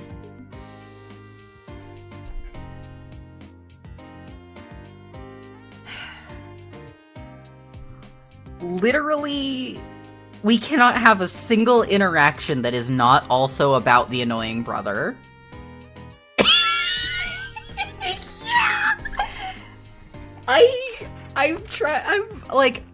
I'm genuinely really enjoying my time with this game. I can't stop seeing this. My goodness. When Jace quirks a knowing brow, I flash him a guilty grin. Did you forget I can read your mind? Sure, and I'm the Queen of England. You need to cleanse your mind of all worldly desires. Are you serious? You're the one who's always flirting left and right with everyone in sight. And I have receipts on that, because I have genuine trauma from all the broken-hearted girls who've come crying to me after Jace rejects them. Holy shit. Of course, Jace wasn't genuinely flirting with him, it's just his personality. But that doesn't make their whining any less infuriating. Wow. Love how squeaky this game makes you. Look, I'm a squeaky person sometimes. I'm a mouse. I don't flirt, I compliment. You really need to work on your excuses. Surely, even you can think of a better one than that. Whatever do you mean? They're all honest compliments from deep inside my heart. Why is he talking like an old creep trying to catcall girls on the street? I let my brother continue his nonsense, his next few words falling deaf on my ears as I focus on pouring orange juice into an empty glass. I only snap out of my daze after Adrian intervenes. Focus on your breakfast. After a couple minutes of small chit-chat, a comfortable silence settles over the table. Dad was never the quiet type, though. It doesn't take long before he scrambles to bring up another topic. How's college going, Adrian? Here we go again. His next few words are absolutely not falling at all on deaf on her ears. Really, Jace? You ask Adrian that every time he comes over. I didn't even pay attention to his soft, comforting flick. So he was here just last night. Yes, but things could have changed since then. You never know. Adrian cuts into the conversation before Jace can protest. College is going just fine, sir. Thank you for asking. Oh, he's the type to call the friend's parents sir. Like, even though he's like a second son to them and is there all the time. I see. Oh, yeah, okay, we're gonna immediately call that out and not even let it, like... Adrian, why are you still so formal with us? You're part of the family by now. Adrian tucks his chin, looking almost shy for a split second. Adrian never changes, does he? Polite, patient, and mature. It's a miracle someone like Adrian gets along well with Jace. I suppose it's all thanks to his patient nature. When Adrian first appeared in our lives, I have to admit, I wasn't so excited about playing third wheel around him and Jace. But over time, he grew on me. I consider him a good friend now, although I rarely spend time around him if Jace isn't there too. Would it kill him to be a little more talkative, though? As soon as the doorbell rings, I spring to my feet. That must be Zoe! Without waiting for the others to react, I rush to the entrance to unlock the door for her. Zoe! Oh boy, I gotta come up with another voice. Oh god, Long time no see. Zoe brings me in for a quick side hug. Her cold cheek briefly touches mine, and I instinctively shiver. She giggles. Don't want to be too mean on the writers of this game, but it really could do with trusting the audience more and letting us figure stuff out. No, I agree with that. I think there's a lot of stuff where it's like, okay, you could have let this sit a little bit. Threesome? Look, I'm sure this game... it would be very fun if you could just date everyone in this game, but it's not at least labeled as a polyamorous game, so... Her cold cheek briefly touches mine, and I instinctively shiver. She giggles. Sorry, babe. It's so cold today. She pulls away from me, and my heart skips a beat upon the sight of her bright grin. Woo! We got a crush immediately! It's not fair how pretty she is. You okay? Ah, crap. Need to stop getting caught checking people out. Frankly speaking, it's starting to get a little embarrassing. I'm good. Just surprised how early you are. I just know Zoe harasses people online for talking shit about some J-pop band I've never heard of. This might actually be a record for her. Well, not as bad as Jace. Zoe can be quite the sleepyhead. You're looking stylish as ever, though. How ever do you do it? I'm only teasing, of course. It'd be a miracle for Zoe not to look incredible. She's got a great figure and pulls off crazy hair, or every crazy hair color she tries, which is a lot, because she's dyed her hair like 3 times since I met her a few months ago. Oh, you flatter me too much. Zoe giggles, slipping out of her jacket. We both know I have to put in serious effort if I ever want to stand a chance against you. She throws an arm around my shoulder. Yeah, I'm early because I kind of got bored waiting alone at home. You don't mind, do you? There's a hint of hesitance in her usually confident voice. I'm tempted to tease her a little bit. I'll give a little tease. Zoe's always pulling pranks on me. It's time for me to tease her back. Putting on a straight face, and at least I hope that looks serious enough to pull this off, I let out a dramatic sigh.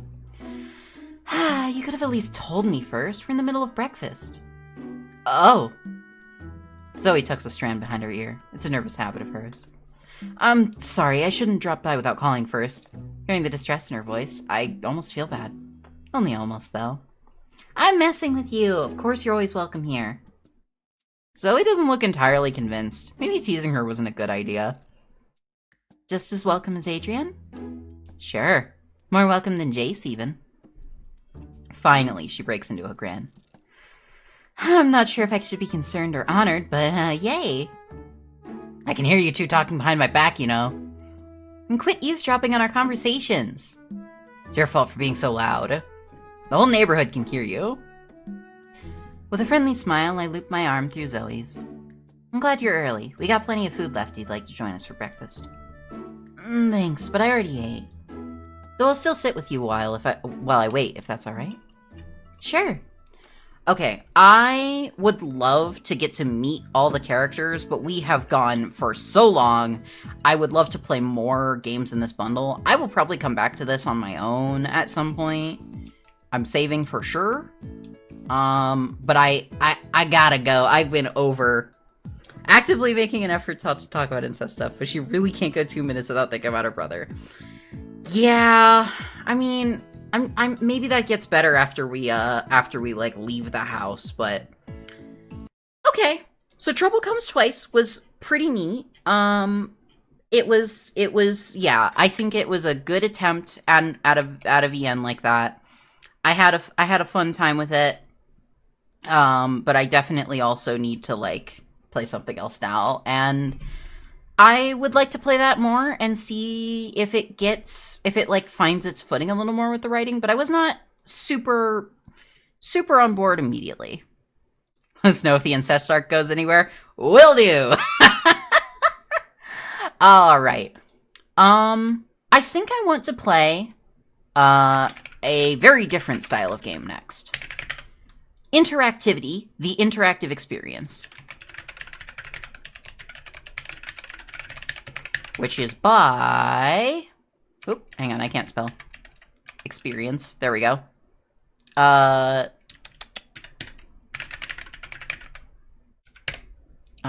Etheric Games? Is that accurate?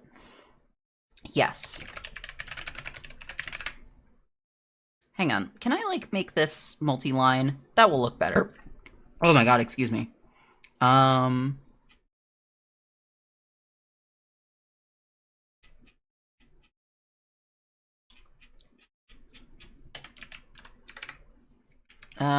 Let's go for like 600. 600's good. Actually, I guess we could just like break this off into its own line like that. That should be okay. Can I give this like... Hang on, give me a quick second. I'm gonna make this layout look a little better on the fly here. Am I mentioning how much I hate my brother every 30 seconds has people asking questions already answered by my mentioning it every 30 seconds? Goodness. Alright, here, I'm gonna take a color source.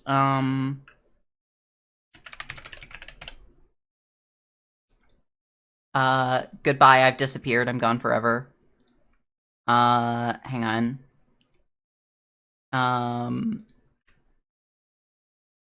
Give me a moment.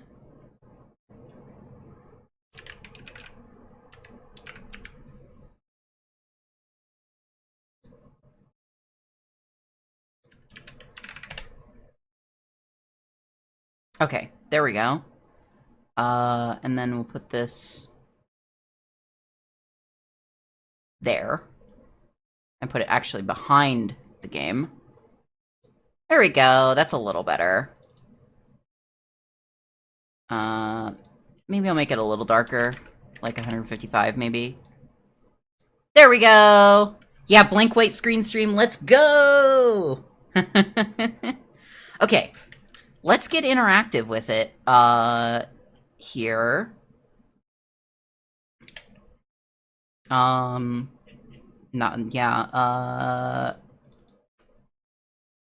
we're gonna launch this.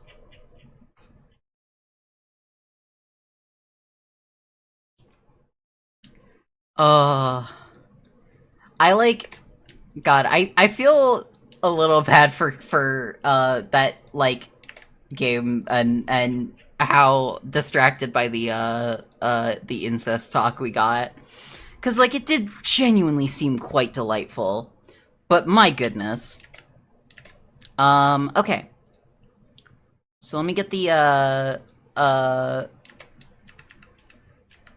script up here, reset, start the timer, and let's get interactive, because this is interactivity, the interactive experience. I'm gonna see if I can change the volume. We'll do like 40% and see how it goes. And start. It has a button, yes.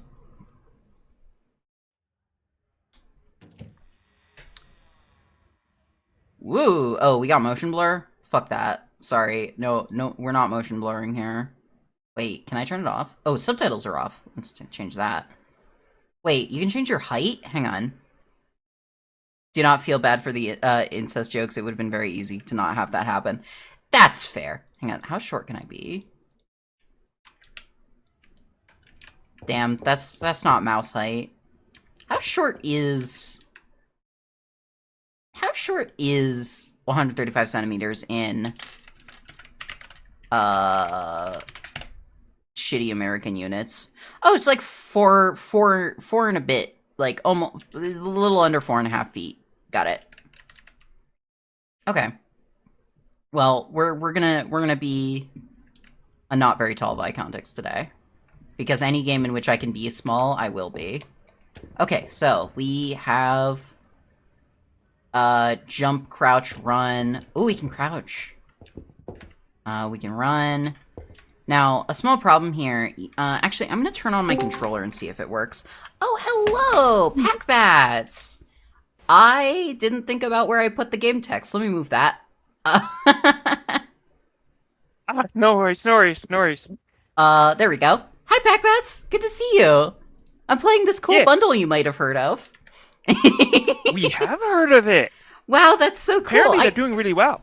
Yeah, apparently they're doing really well. I also heard there was a a few games in this bundle by some cool game developer called Packbat. You might have heard of them. I think we follow Packbat on Fetty. Oh my gosh, me too. That's so cool. So I'm gonna reset the timer since we I distracted here, and I want to Hi, cat. I'm gonna set up controller. Okay, controller support work. Oh god, the sensitivity. Woo! Oh, that is whew, You also can't navigate the menu with the controller. impressive. Okay, gamepad sensitivity. 50%. That's as low as it goes? That's better. Okay, cool. Now we're going to have an interactive experience. Yeah. Ooh, interactive art experience exhibit. It was exploring the local river, used water taken from various points. There were stations where you could turn knobs to control flowing water. That sounds amazing. That does sound incredible. Ooh, you can right trigger to look at things. That's cool. Anyway, I'm doing this because my keyboard does not have WASD or the cursor keys in a good layout for video games, and frequently, why is triangle/Y jump? What? Why is that jump? And A is crouch? Okay, sure.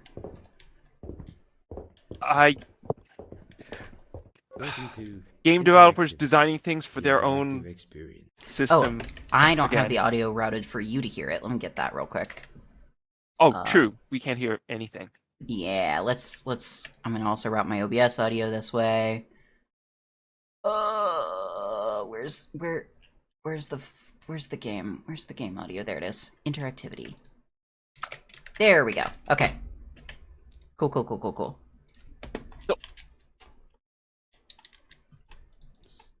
Featuring the button. Please enjoy your visit. I think I had heard of this game or like seen little bits and pieces of it before, but I've never played it. The lever was invented by the Greek mathematician Archimedes as a means of getting in and out of his... Game audio is a little quiet, you're right. These days, it's also only in one ear because it's directional to the speaker on the information thing, which is delightful. Yeah, it's only in one ear because the audio is coming from here, which is to the left of us when we're looking at the sign.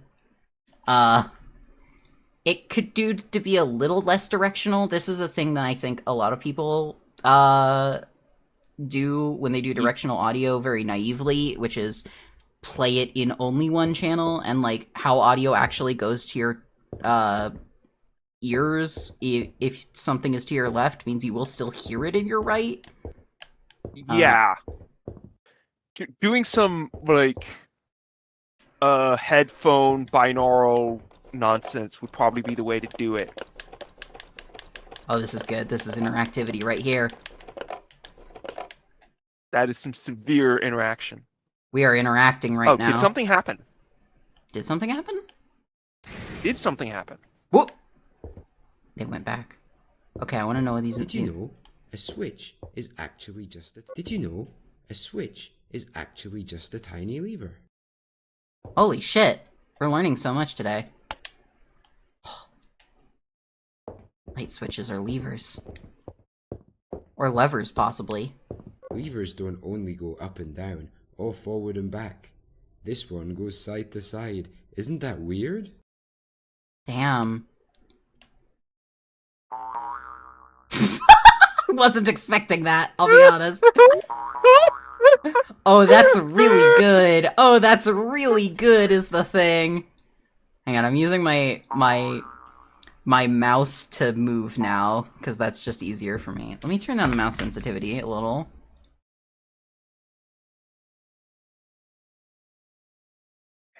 Okay. I kind of wish I could turn off the motion blur. It's a little, not quite nauseating, but just, Yeah. Okay. Oh. It didn't capture my mouse correctly to the screen. There we go. All the levers. Okay, so hang on, there we go. Does this work now? Nope. Do I need to explicitly tab into it? Does that work? No. It does not lock my cursor to the thing, so I guess I'm not using my mouse. Gallery 2. Valves. Plumbers disagree over who first created the device we now know as the valve. Some experts propose that they were created in the Victorian era as a steampunk motif. Many people think they were left behind by ancient aliens. These days, you can find them all over your home, even your own kitchen sink. Holy shit. This is a little bit, have you, Packbats, seen the show, I think it's Around the World with Philomena Kunk, or something like that? No. So, it initially got a lot of, attention through them actually publishing TikToks that are just specific clips of the show, where our titular guide is like interviewing like actual historians, but doing it comedically. And I'm getting a lot of the same sense of humor here, at least a little bits and pieces. Just being completely, like, a big portion of it is just being completely fucking wrong about things, but then also completely fucking right about other things in very funny way. Yeah. A Kunk on Earth. It's called Kunk on Earth, excuse me. Yeah.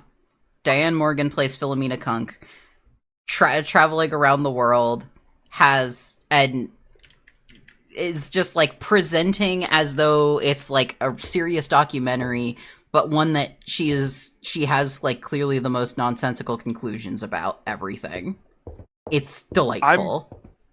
I'm remembering this time when that one XKCD where it's like the person who knows celebrities for the weirdest reasons. Actually just a tiny valve that Did you know a switch is actually just a tiny valve that controls the flow of electricity? Oh, that's a good joke. We bring back the switch, but now it's a valve. Is not wrong? Yeah. Valves like this one are commonly used to shut off deadly steam to allow you to pass safely through factories and sewers. Don't worry, this is just normal steam, not the deadly kind. Oh man, that's really funny.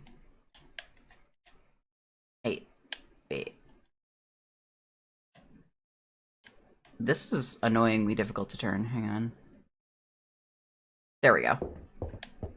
Okay. Okay, so Gotta kind of throw them left. Oh, yeah, I can just walk it and do it that way. Oh, nope. There we go. Hello? huh. Did I not I do guess maybe enough? it reset a little too quick? Maybe I need to go the other way? Or No? This Wait, feels like it's meant for VR. Look! What, there's a sundial?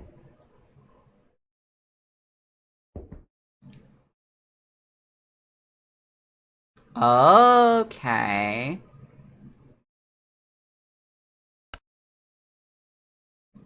Yeah, okay. So we want it to point the other way. Maybe... Presumably we want the shadow to line up with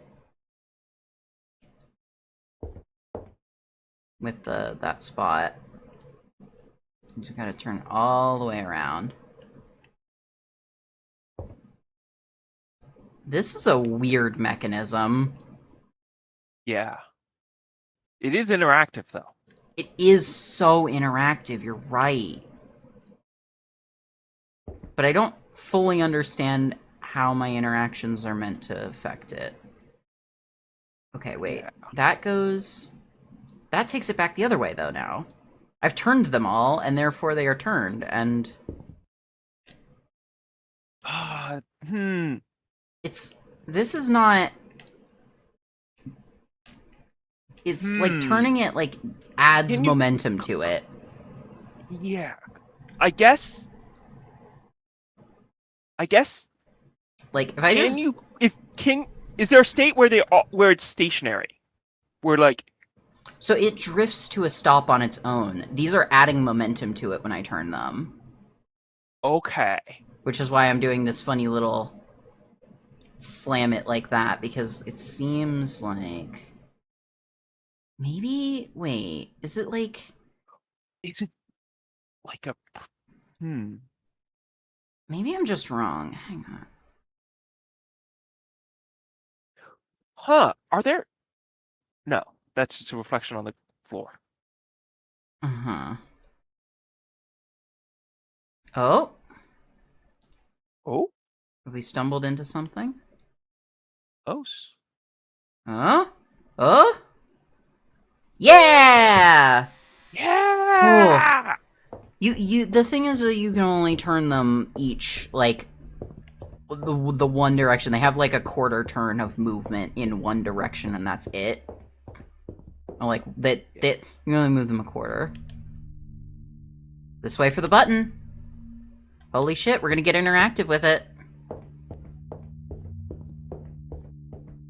Yeah. The reflections are quite nice. Like, this is...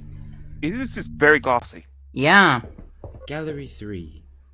Ah. Keypads. The keypad is the height of interaction technology. Combining multiple inputs into one device allows interaction engineers to keep their secrets away from greedy eyes and filter progression into restricted areas. Can you crack the code?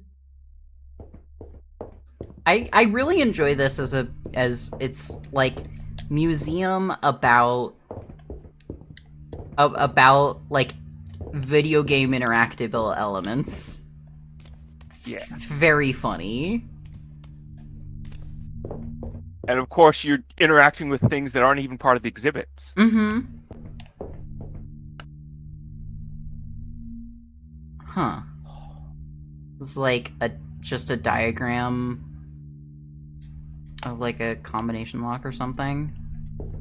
Some kind of mechanisms. Did you know a switch is actually just a tiny keypad?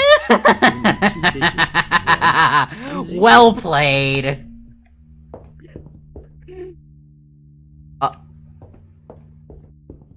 I'll check that out in a sec.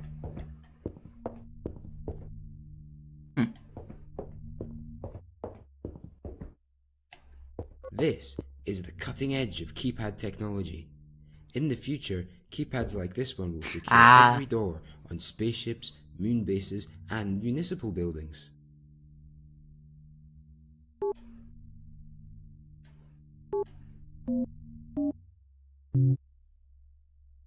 Oh, but it's...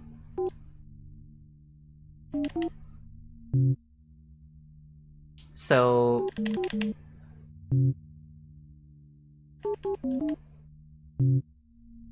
What?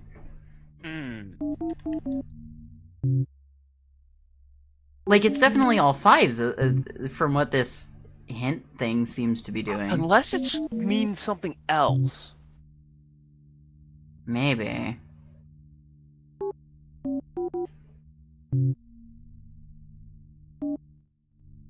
it telling, like, how far off you are? Maybe. Well,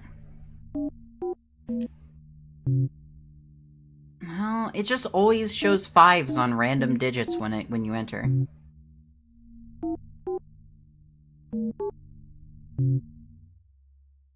Okay. All 0s, first 2 digits are 5s. That's consistent. Oh, it's not the same pattern. Oh, no, okay, it's not consistent. Yeah. Wait, I'm just able to click on the... I'm not clicking on a number there. That's... What? Okay. Until 2013, it was mandatory for keypad numbers to be printed in smudgeable ink. This was a safety measure that allowed the locksmiths to open any keypad by observing what buttons had been frequently pressed. Maybe this keypad belonged to a heavy metal enthusiast. Oh, that's really funny.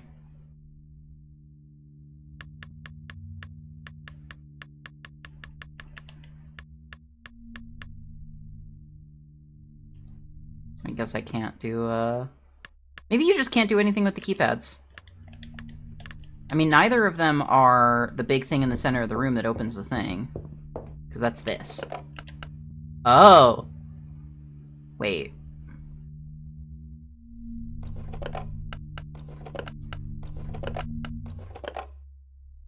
Was worth a shot. Okay, before I work on that...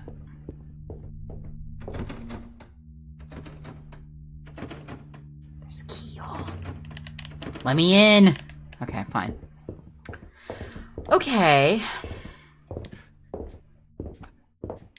This is like Game Feel the Game. This This is what, sorry? Game Feel the Game. Yeah, it is.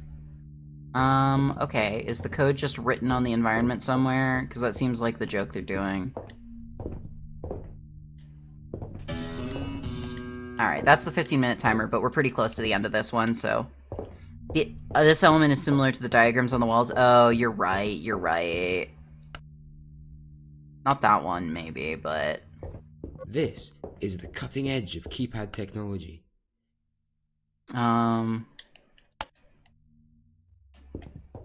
Until 2013, it was mandatory. I like that that's until 2013. It's such an arbitrary date to pick. Okay. So, 8642 or 1357? We can try 8642.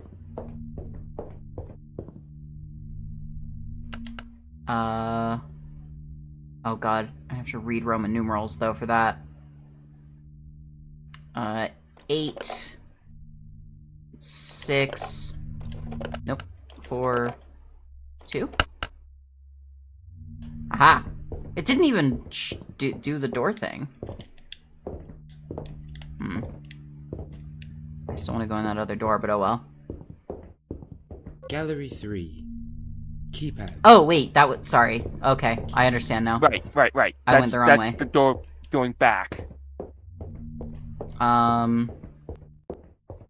This is the cutting edge of keypad technology. This is the most clueless I've been on one of these things. Yeah. This got complicated fast. Yeah, there was no ding. 'Cause, like...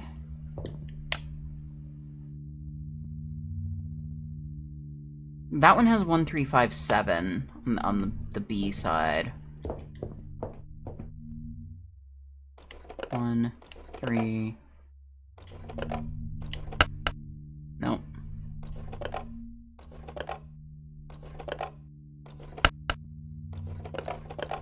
Okay, so it is a 4 Yeah. number password. It is definitely 4 digits. For some definition of... Maybe. Wait, hold on. The one keypad always showed 5s. The other keypad was a heavy metal enthusiast and always 6. The 2 other numbers we can find here.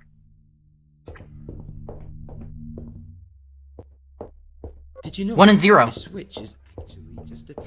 Wait, is there a 0? I think there was a... There's like a tilde or something. Uh-huh. Oh my god. Oh my god! There we go! Woohoo! Fucking 1 and 0 from the fucking light Gallery switch. 4, the button. You are now entering a designated security zone. All visitors will adhere Yeah, that was to actually a the pretty cool following puzzle. safety That is true. procedures. Always follow museum staff instructions immediately. No.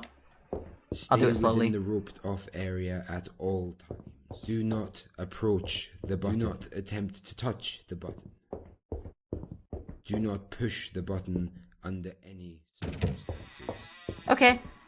Do I not totally- look too long at the button. Uh-huh. Do not imagine what it would be like to push the button. Do not visualize Like- the button slotting into place. Do not think about the satisfying clunk it will make as it slides home. This is good. Do not think about it at all.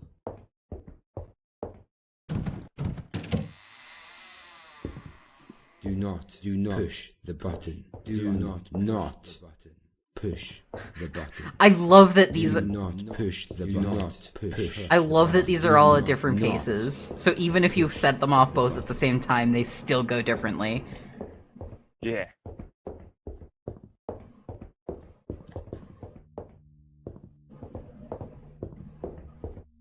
Man, that's a pretty big button, though. Yeah. I don't think it would be satisfying to push it. I would never think that. I'm never thinking about it. What? Oh. Oh. I thought I would at least have to jump over these. Huh. Oh, I guess they just let you walk through them if you want. Yeah.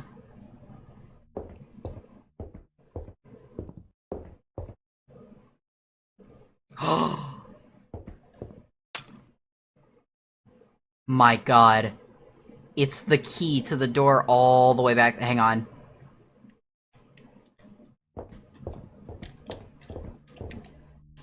How do I sprint? There is a sprint key, I just don't remember what it is. Oh, right bumper also does that. Oh, That left one. bump, or left stick in. Where'd my key go? The floor is too shiny, I can't find it. You were near here. There it is. Yeah. Nope, fuck. Okay. Oh, left trigger is also grab. Okay, that's perfect. Alright, we gotta go, we gotta go, we gotta go. I don't care about the You got a button. key. You got a key. I got a key. Do not think about it at all. This is Do the not- greatest do interactivity not possible. visualize the Mhm. button. Do not look too long at It is a Do not lever. push the button. It is a lever. There's You're a so bunch of right. levers in one. Always Oh my god. follow instructions immediately. You are now entering a designated security zone. A switch is actually all visitors will adhere to the following. Oh, wait, it's until not here. 2013. It was Where is it? Is it behind this one? Yes. Nice! Nope, we gotta interact with it.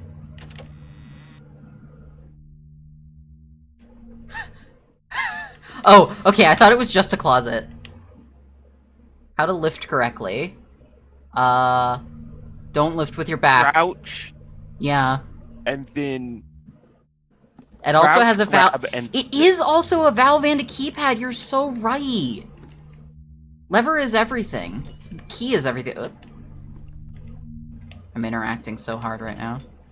I don't know what's in these boxes, but I want to Is there break it. anything on the floor underneath the boxes? Does Nothing that I can say anything, or is see. that just... Okay. Damn. Wanted a box on my head? Couldn't Metal Gear. Maybe? Nope. No. Oh well. Yeah. Yeah, backstage I'll get access. on it. We found the key. Caution, mind your head. Okay. Luckily, I'm short. I'm, what was it, 135 centimeters? Is, because that's the minimum height you can set in this game. Yeah.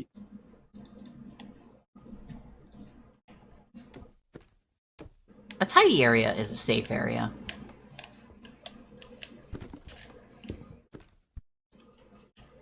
Careful you don't over-interact. I know No such what thing. you're doing. Okay. You can know about it. That's fine. But I'm gonna take this hammer. Wait, no, this is a lever. You just can't help yourself, can you? I didn't even push the button. Chill. Even if you find a way to push the button, everything will just fade to white, the same as if you go through the exit. Oh, so this is the secret way to go push the button. It's just an alternate ending, it doesn't change anything.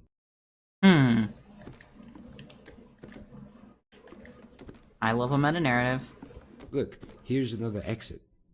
Save yourself the trouble and leave now. I mean... You know.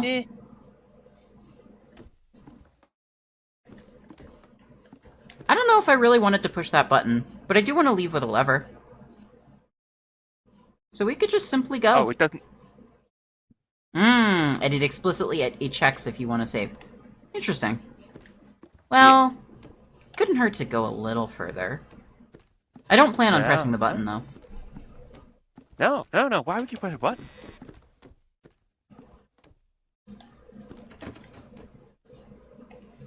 No smoking, eating, or drinking.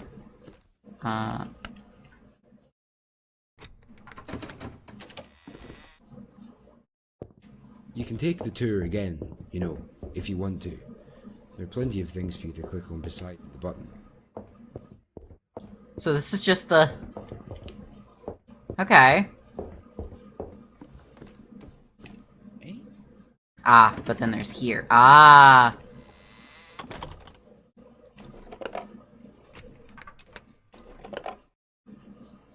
Can I have it? Get the key out. I don't know that there is, so maybe there's another key somewhere. Yeah. There's a hammer. Let's fucking go. We got a weapon. We are weaponed. Yeah. But this doesn't help us find... This valve is broken, so... Oh, no, nope, never mind. It's not broken. It's just... The light is really fucking dark. Yeah. That's not the right kind of valve lever keypad.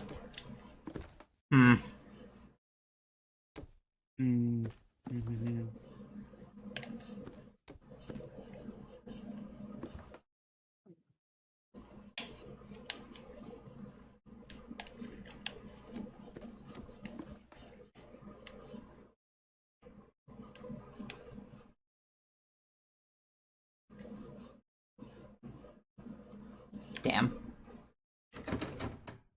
No luck. Come on. No. Okay. Okay. There must be another key somewhere then. I would think it would be in this room, but... Maybe not. Gnome! It's a gnome. I know the true ending now. Hang on. We gotta get the Gnome Chomsky achievement. That's all that matters now. Did I just get stuck? You interacted a little too hard. We did interact too hard! We were warned! Fuck. I'm genuinely stuck. I can't actually, like, jump or anything in this corner. Oh my god. Nope.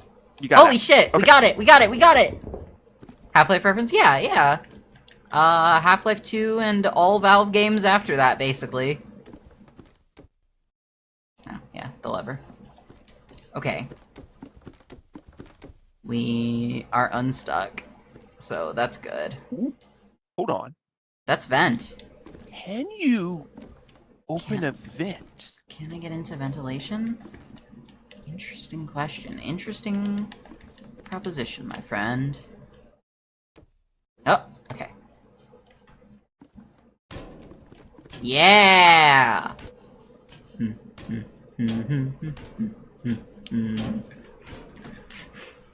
Oh, these are some good vent crawling sounds, too. This isn't quite a wheelchair-accessible air vent the way that, Half-Life 1 has them, but it's pretty big. Nice and spacious. I'm not joking, by the way. Half-Life 1 ventilation systems are genuinely so big and so non-steeply sloped that most of the time I would genuinely class them as wheelchair accessible. Which is really funny, by the way. Yeah. Okay. So we can see into the other rooms. But onward we must crawl.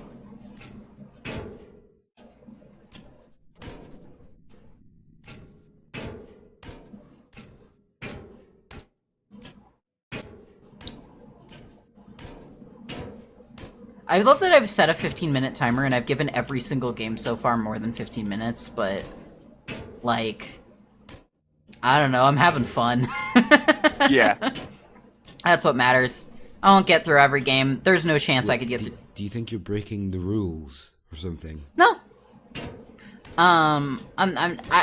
There's 489 how games is in this the not bundle. interactivity? I mean, this is all just part of the narrative that I made up for you. Yeah. Yeah, we're good. We're good. No problem. We're interacting. You can interact all you want. You know, exactly. The things, the exhibits, the interactive things. And the vents. But there is no agency here. Well, actually, you'll be hearing a word from my lawyer about that one. There is, in fact, an agency. Oh. Yeah. Can I fall on without falling onto the button? Love to see an I really liked the Stanley Parable game. Abso-fucking-lutely. No! Damn.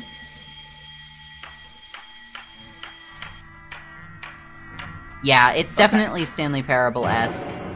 It also reminds me that I need to play Dr. Langeskov, the Tiger and the Terribly Cursed Emerald. Yeah. So I need to look away from that kind of strobing light. Eesh. Okay. Well, I guess we pushed the button. I didn't really want to do that, but that's where we ended up. Oh well.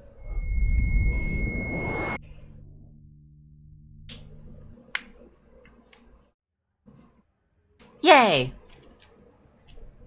Okay. That was fun. That was interactive.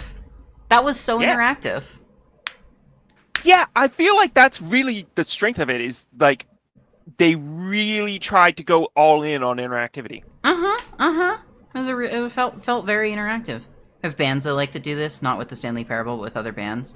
No, I want to see the Stanley Parable inspired band though. I don't know what that entails, but I want to see it. Stanley and the Parables? Stanley and the Parables! Fuck, that's good. Okay. What do we want to play next? I do, do you want to be here for me playing one of your games that's in the jam? Because I do want to play at least one, or not jam, but, you know, bundle. I'm okay with being here for that. Actually, let me run and get some something to drink. Well, we pick one, I guess. That sounds like a plan. Well, there's a few options I have to pick from, then. Whoop, whoop, whoop, whoop, whoop, whoop. There we go. Yeah, that was some fun button pressing right there. Oh my god. Firefox, I need you to not... Well, Katie, I need you to not. I keep accidentally hitting the resize thing, and it teleports to the wrong location now. Okay, I fixed it. Oh, I just closed the Twitch tab. Nope. I lost chat for a second. Sorry, y'all.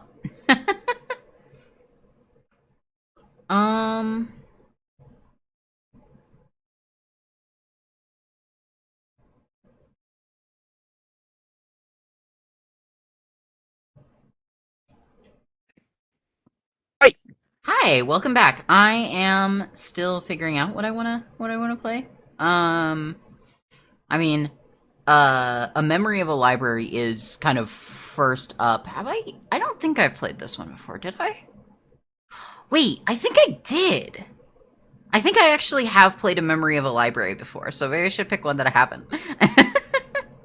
Okay. I was gonna say, Rose played A Memory of a Library on Wednesday or Thursday. So, I think yeah. probably a small packet. I was thinking a small packet, yeah. Let's figure out... That is the other Bitsy game. Do I have it in a way where I can... No. Okay, cool. In that case, let me download it as an HTML, because I think that's the best way I have to... Actually, wait. It's way more chill to just do it this way. Because if it runs in a browser... You should be able to play it not logged in if that... Yeah, that's what I'm thinking.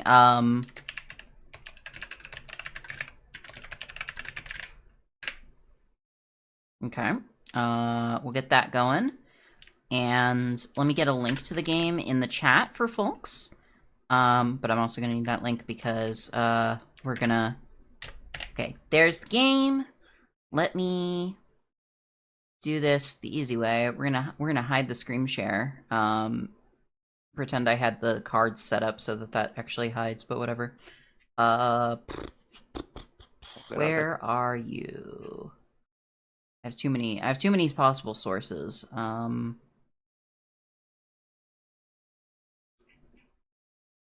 I also am realizing I know exactly what's gonna... Hang on, where... There it is. It's time for the official baseball rule. If we were about to visit baseball stream.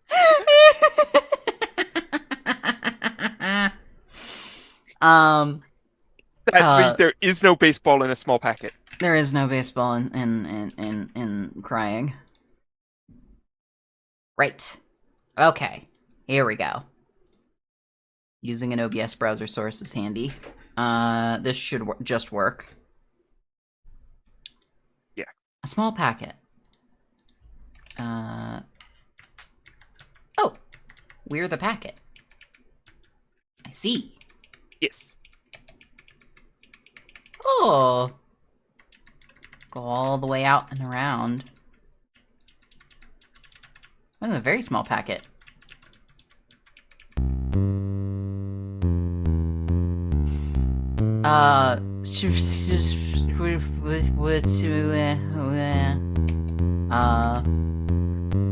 Okay, here we go. Hi, Kali. Good to see you in chat. Hi, Kali. I'm sorry this happened. I know you put your heart into it, and it hurts to lose anyway. This music is beautiful, by the way. Thanks. We added it after... We made this for a jam, and we added the music later. I'm gonna turn it slightly down, but there we go. Yeah. I know how hard you tried. Hugs? Hugs. Click.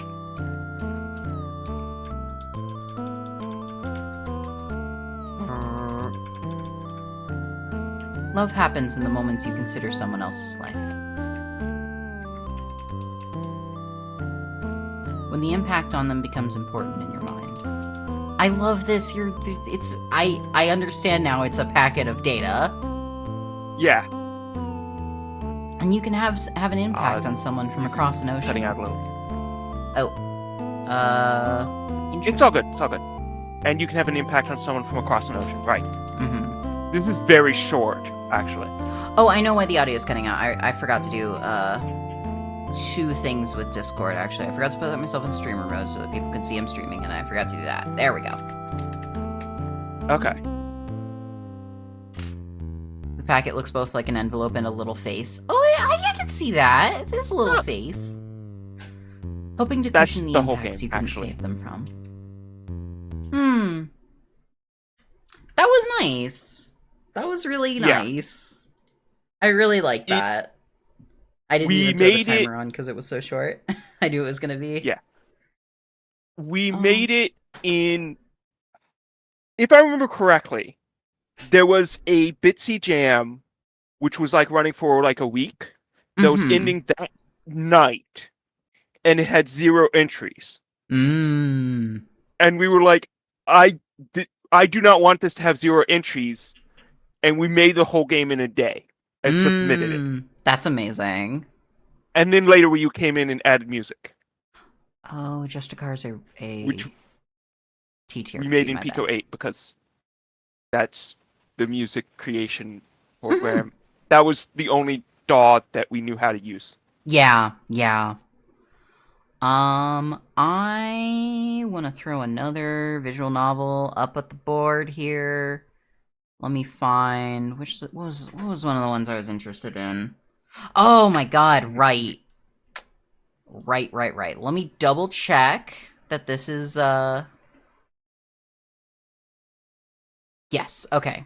Violent imagery, discussions of trauma, descriptions of death, and a non-violent drugging scene. But that should be okay for Twitch standards. So next game up on the docket is Kaiju Noir. I will admit I saw this game's title and premise and I was like, oh my god. And that's where I'm at with it. Let me make sure to Don't get forget it. to update the now playing. Yeah, let me I need to. My goodness. What do I need to do here? I need to find the group that has the browser source. Change it back to the baseball rules for next time. Right. Baseball. Baseball. All right, cool. And then that still has the thing, but okay. The now playing text change to Kaiju Noir by oh my goodness. By NB Kaiju. You love to see it. And let me make sure that I have it. Alright, I do need to download it real fast. Really glad that the Lutris itch installer works for so many games. Ooh, there's bonus content. There's an art and background collection and music collection. Once again, reminder that this is be really stoked for another baseball stream. Me fucking too. We got to get through more of those rules. Also, I'm gonna toss the bundle command in the chat. The bundle that's the bundle that all these games are in. Please feel free to check it out. It's really cool. Yeah. All right, we're downloading. This will take a moment. It's 195 megs. Yeah. Nice and fast. There's a lot. There's several like albums in here as well as game soundtracks bundled with games that I'm gonna need to like throw into my music collection because oh my goodness, so excited. Ooh, and There's got also at least one novel. This is yeah. I saw the novel. I'm like, oh fuck. I guess I need to do that. All right, come on. You gonna launch for me? Come on. Exec format error kaiju-noir.py. Oh no. Uh-oh. Oh no. Uh-oh.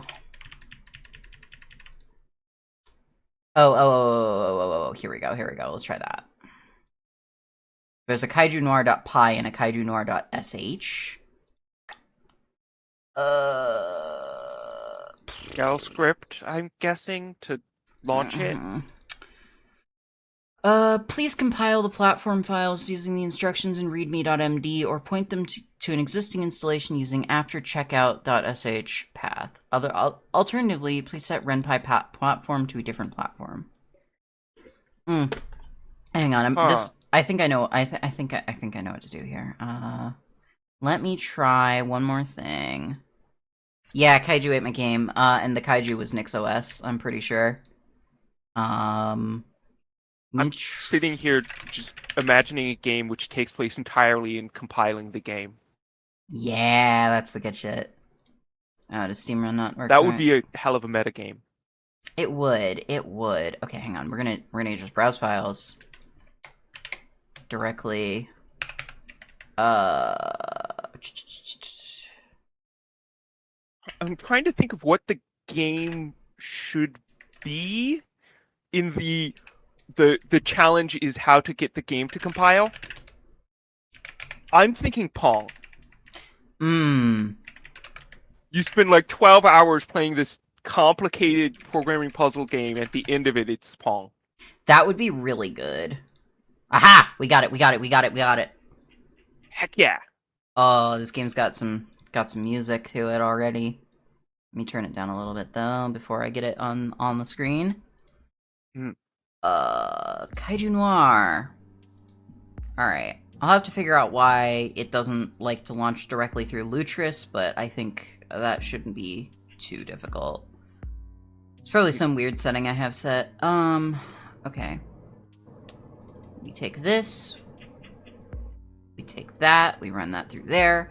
Then we run the audio from the game over to you so you can hear it too. Okay. Whew, some setup. Okay. There we go. Cool. We have the content warnings directly in the game. And while I'm at it, let's go ahead and reset and start the countdown timer and get back into things. Packbets, you are welcome to take roles if you want to read characters. I'm also fine reading stuff by myself. Sure. Kaiju. Noun. From Japanese. 1. Strange creature. 2. Giant monster. Or 3. Dinosaur. 4. The unknowable creatures that dwell beneath the surface of the world. Feared, hated, misunderstood. New Monstropolis. A city of monsters. Figuratively and literally. We giant beasts with dark hearts and darker souls trudge the streets of this stone world. A decade since the war ended, and we kaiju chose to isolate ourselves in this place below the surface, instead of coexisting with humans. Their human culture pervades, however, seeping through the cracks and into every element of this underground existence. A life of tainted isolation or oblivion. Sometimes you have to make the difficult choices. Every night of your life. Kari. You wanna, yeah. Every night, another Take case. question marks. Sure. Every night, another horror story from the city of monsters. Kari, are you awake? That's what you're here for. Making a living on the fringe of society. Closing the book on the stories that always end badly.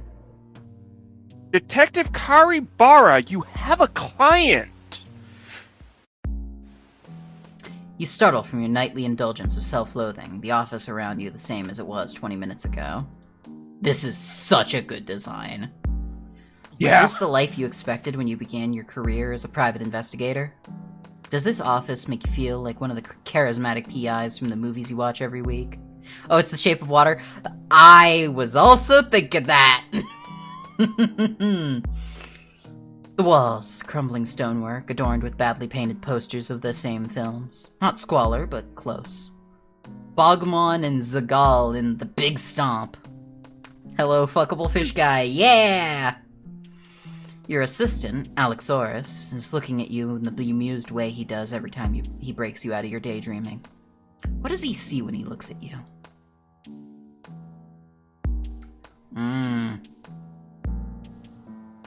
Someone who just wants to make the city a little better? A hopeful? Does it really matter? We'll have our Finfolk prince someday. We will! Oh, when we played King of the Castle, there was an option to try to seduce the Finfolk prince away from his other lover, and I completely fucking fumbled the interaction, but I really wanted to, because having a fish prince would be good. Yeah. Perhaps. He always says that the way you see yourself changes your narrative, whatever that means. Practically part of the same brood. Cracked your eggs together, figuratively at least.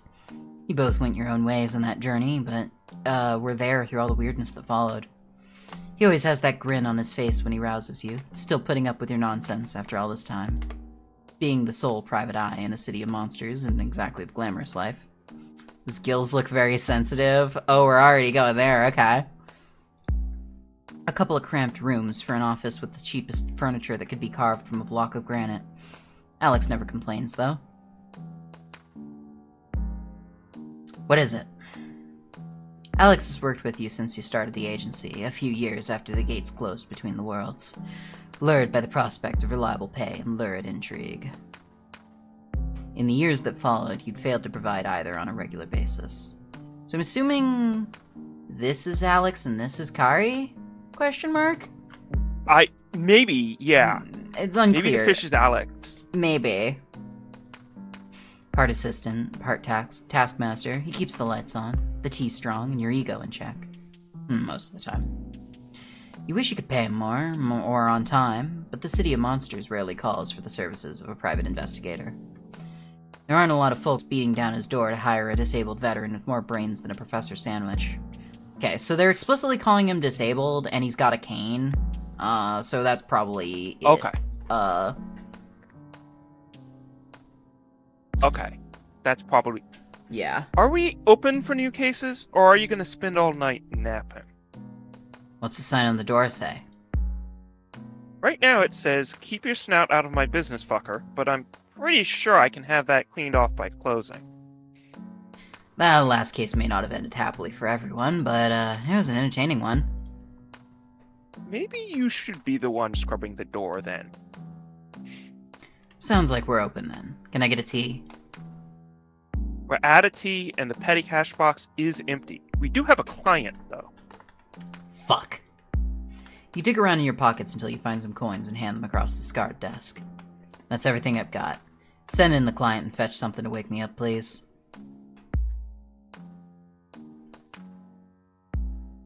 Oh, right. Alex snatches the cat. I read Alex and then was like, yes! Yeah. Snatches the cash and walks back into the front room out of the office. He comes back a moment later with a nervous individual in tow. What if I play the people who aren't detective and narration? That seems reasonable. If you'd like to. You wish you could say the kaiju Alex gently ushers into the cramped office fills you with the confidence of a lucrative job offer, but they don't. They shuffle into the room, wings held tight against their body, a dozen tons of fur and muscle and strained nerves. They were scared. Couldn't blame them, though. Folks usually arrive at your door either terrified or furious, depending on what they need investigated. You got something to wake them up? Yeah, They glance around the room, possibly looking to escape or for some telltale indication they're in the right place. You don't know what a private investigator's office is supposed to look like, but that's probably isn't it. Please take a seat. They look nervously at the stool, as if only just noticing it. Sit down. Wings held tight against their body. Thank you. There's a long pause in which you hear Alex quietly slip out the front door. You know it often helps to start conversation if we learn each other's names. I'll start. I'm Karibara, they or them if you don't mind. This is my office. Says so on the door, or it usually does. You can call me Detective. I'm Maxora, Detective. Miss. She's well-spoken for a kaiju and wears enough gold to indicate a magpie-like tendency for the nicer things. It's a good start, Miss Maxora. How can I be of assistance? Another long pause as she fidgets with her rings. No doubt you'd like to discuss a matter of some delicacy, otherwise you wouldn't be in my office. She looks up and you see the fractured ice of her eyes, cold, beautiful, and afraid. I need your help, Detective. The words every private investigator loves to hear, the phrase somehow never growing old. She a relative of yours, Viscountexx? She's a little more of a bat, but I mean, I can be a bat sometimes. Then you've come to the right place. I'm here to help, Miss Maxora, if I can. How can I be of assistance? I'm not the usual first point of call for kaiju in trouble. There's a police station just down the road. She looks down again, her claws clicking against each other as she rolls her rings nervously. Someone has some information about me that they shouldn't. Things I can't have get out to my family. That's why I can't go to the police. Bats are just flying mice? Yeah, Fluttermaus. Blackmail? She nods. You can't just pay him off? Not without asking my family for a lot of money, Detective, and they would want to know what it is for. You nod back. Common enough story. That is just a mouse that listens to Bauhaus and Susie and the Banshees. Sure. Hell yeah. That's fair. Yeah, but... Yeah. Common enough story. One you've heard a dozen times before. No doubt an encounter with the wrong monster she doesn't want getting out. Can you tell me what they have on you? Something bad enough to get you in trouble with the family? With the police? She shakes her head vigorously, tears welling up in her eyes. Oh. I can't tell you that, Detective. I've done things that I'm ashamed of. And the less you know, the less danger you're in. You raise an eyebrow. An unusual addendum. The less I know, the harder it is for me to do my job, Miss Maxora, but I will respect your privacy, no extra charge. You scribble on your second-last business card and slide it across the table. This is my retainer. I charge by the day, not the case, first day in advance. There may be expenses, especially since we're going in without a lot of information. She picks up the card, glances at it, and nods without hesitation. I can tell you where the message said to go and who to talk to. Is that enough to start you off? From the front room, you hear Alex return, his cane clicking against the stonework. I love when a visual novel has a disabled protagonist who's, like, mobility aids are, just casually brought up. It's good. It's good. It's a good start. Can you show me the message? It might give me something more to go on. No, sorry, I don't have it with me. Fine. You can leave just details with my assistant out front as well as the retainer. Anything you can tell me about them? About what they want? She sleeps upside down and all around. No shade. She stands, shaking her head and reaching for her bag. Blackmail demand only included a name and a place, so that I could find them when I was ready to pay. She leans across the desk, the light glinting on her jewelry and the cold blue of her eyes.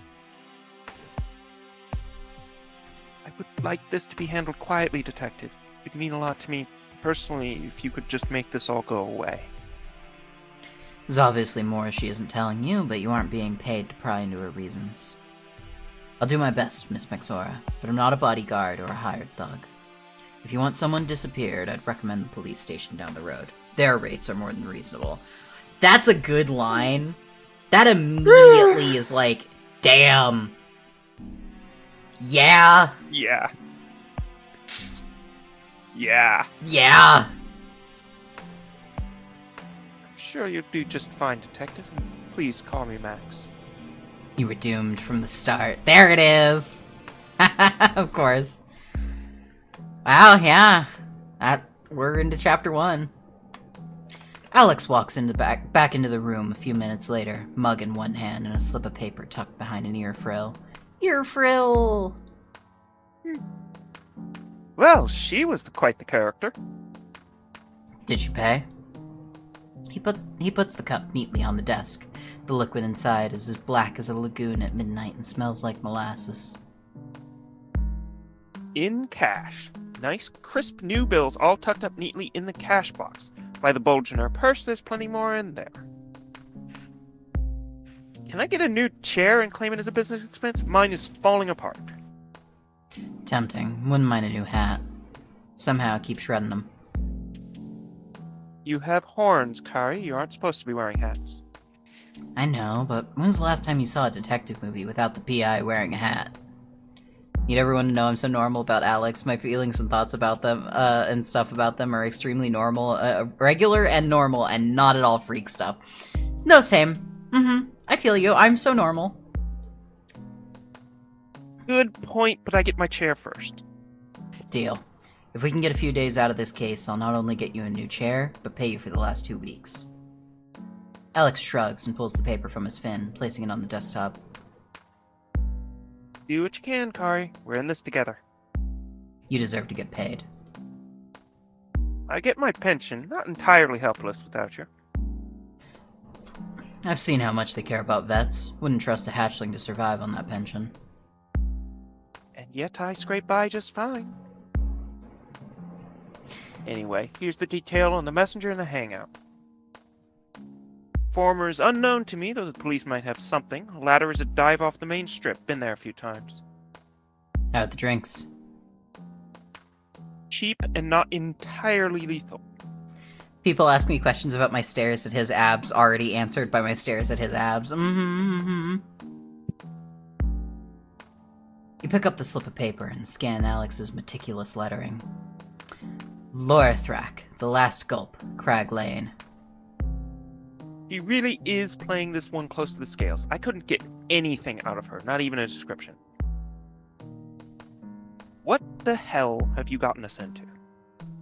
A case, which is more than we had this morning, or yesterday, or last week. Alex leans against the doorway and taps his cane uncertainly. Just don't go wasting all the money on the movies and hats. OMG, they have neat writing. I mean, oh, no, this is okay and normal, not something in it. Yeah. No, I'm loving this. This is like... Oh, this is really good. We're gonna go a little bit longer past the timer again. It's a guideline. You try not to laugh as you drink your tea. So, what's the plan? Go scope out the place? Check with cops? I know Carla Zora down at the station owes us a favor after last time.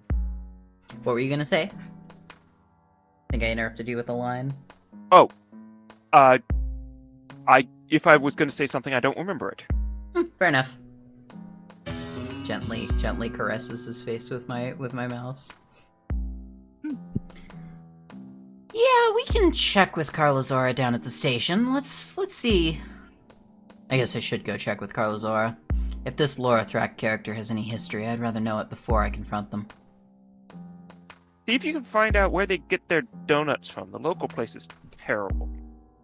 The only good thing about that station is the donuts and Carla. I'm pretty on the fence about her sometimes, too. All cops are bastards, Kari.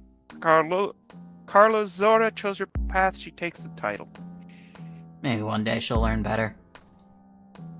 We can but hope. Now I want a donut. When you reach the police station... I want a donut. Yeah, same. Shit, I could fuck up a donut right now. Good raspberry filled. When you reach the police station, Carla Zora isn't in her office. The officer at the front desk tells you she's off working a case. Maybe you'll catch her later. No matter how many times you go to the station, you can't shake the urge to start throwing things. The look the desk sergeant gives you just makes that worse. Carla Zora better wake up and see how bad this place is for her before it's too late. Unable to find any neglected donut boxes, you decide to leave a message to say you called and that Carla still owes you that drink, and head off to the last gulp. Crag Lane feels old, even in the city of monsters. A near-forgotten side street worn low from thousands of years of heavy footsteps. The last gulp is about what you'd expect for an ancient dive bar in this part of town. Rough stone brick, uneven windows, piles of rubble along the walls, the smell of industrial waste and kaiju vomit. You don't like going into bars in the first place. Too many kaiju vying for space, too much noise, too few answers. The smell of the place alone is almost enough to turn you away. As you approach the doorway, a bulging shape in the corner stands and extends an antlered head.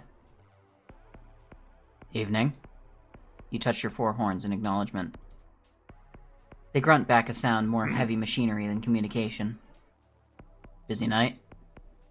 They shrug their shoulders and push open the door with their tail, leaving behind a black trail of ink. Not much of a talker, are ya? Their eyes narrow and gesture to the door with their antlers. You get the point and ease past into the bar. I love this design. This is good. Yeah. The interior of the bar is as crude as the exterior, showing its age as one of the... Have a good pizza, Mux. Yeah, have a good pizza. It's one of the city's oldest drink pits. Not despised, just mostly forgotten due to the ages. The bar and tables are all stone slabs, probably hewn from the same quarry as the bricks that make up the rest of the building. Fucking pineapple pizza emote. It's easy to believe that the bar wasn't built, but dug out from the surrounding stone. Wait, that's a normal Twitch... Yeah, that's a global Twitch emote. I forgot that existed. Oh, this music is so good. The bartender watches you enter with one head, and the television mounted above the bar with the other. Hell yeah. Yeah. A small crowd of kaiju sit around various tables on one size doesn't fit anyone's stools. couple of them look up from their drinks, but most just keep drinking, like this might be their last gulp after all. Trying to look like another worn-out monster after a hard night, you make your way to the bar. Well, it'd be slick. You look around the limited drink selection. Alex was right. Everything that doesn't look like it was brewed in a refinery is cheap rot gut you could use to remove rust. Makes you glad you don't drink booze. Best to stick with the soda. Love these two heads. I love that it's two heads, each having one horn. This is good design. Yeah. Ah, give me the monster mash. The purple can the bartender slides across to you is festooned with pictures of various movie monsters. You can't help yourself but sing part of the advertising jingle under your breath. They drink the mash. They drink the monster mash. Yeah, the designs are amazing. This game is good. It even smells purple. How does it smell purple? Also, 1984 fluid ounces. You slide a couple coins across the bar and sit on a stool. The bartender pushes back less change than you'd expect, but you don't comment. You cop. You're broken from your quiet observations of the bar area, trying to figure out who could be the blackmailer just by appearance. In the movies, they'd be hunched in a corner, hat over the eyes, looking shifty. But you're the only one wearing a hat, and everyone here is hunched. There's a Christmas Monster Mash, also by Bobby Boris Pickett. I didn't know that. What? Most folks come here to drink and don't give a damn about anyone else. You're scoping out the place. You're a cop, tell me now, so I know who to call if you end up in the alley out back. But if you're thinking of robbing the place, I'll just tear you apart here and now. Hold no hard feelings. That happen often? The bartender shrugs, their one head still not moving from the screen. Not that you'd hear. Kaiju here mostly keep to themselves. So, cop or not? Definitely not. You place your private investigator badge on the bar so only the bartender can see it. I like to think of myself as a helping claw when needed. The bartender looks affronted, both heads swiveling around to look you up and down with matching scowls. Iron Claw, then you really won't be popular around here. Folks don't like nosy flat pads sticking their muzzle where it don't belong. You don't have to worry about me. I'm only here to find someone. I'm not about to cuff or stomp any of your regulars. Just don't cause trouble in here, got it? Staying right out the front does a good job of dealing with trouble. But I hate having to replace the furniture and clean the mess off the walls when they're done, so watch yourself. No trouble here. Just doing my job as quietly as I can. No stomping intended. The bartender nods and turns back to their show. What you watching? I don't know. It's either one of those old human monster movies or a war documentary. Acting's terrible either way. Who's winning? The head not watching the monitor spits into the sink. Us, it's probably just a movie. Their tone tells you everything you need to know. After working with Alex for years, it's become easy to spot those who came back from the war. You were there? They nod ahead. Right near the end. Lied about my boot year, went out, barely came back. Did what I had to do to get a job here, been working here ever since. Sorry about that, that was my phone. This No game problem. is enthralling. I love this. Not the worst place to end up. They don't reply. You slowly work through your drink, getting a feel for the place. It's not as bad as you thought once you block out the smell. The name's Rax, by the way, so who are you looking for? The bartender's still watching the movie, which is now showing a giant kaiju wrecking a power plant that crumbles like cheap wood, which it probably is. It's cute the cans of drinks are like a whole keg. Yeah, exactly. I mean, it's a 1984 ounce drink, so... Someone named Lorathrak. Know him? Again, the non-committal shrug. Maybe. Most folks don't deal in names here, not real ones at least. You sigh and start reaching for your wallet, knowing where this is going. Anything I can do to help you remember? Pens, you any good? At what? Answering vague questions? I'm fucking great at it. Try me, ask another. One head laughs and the other growls. Wise ours. I'd watch that muzzle around here if you like your teeth. I mean, you any good as a detective. Oh, you cut out right towards the end there. But, Wise ours. I'd watch that muzzle around here if you like your teeth. I mean, you any good as a detective, and you know it. You give a variation of their non-committal shrug. I've ended a few marriages and found my share of lost pets. Need something looked into? They pierce the top of another can with a pincer and hand it to you. I got something for you. Not now, though. You got a card or something? You hand over your last business card. They glance at it skeptically. Oh, you're the one that Alex works for. You know Alex? Long story, don't ask. Comes in sometimes for a drink. They pocket the card in their apron and nod to a table off to the back of the bar.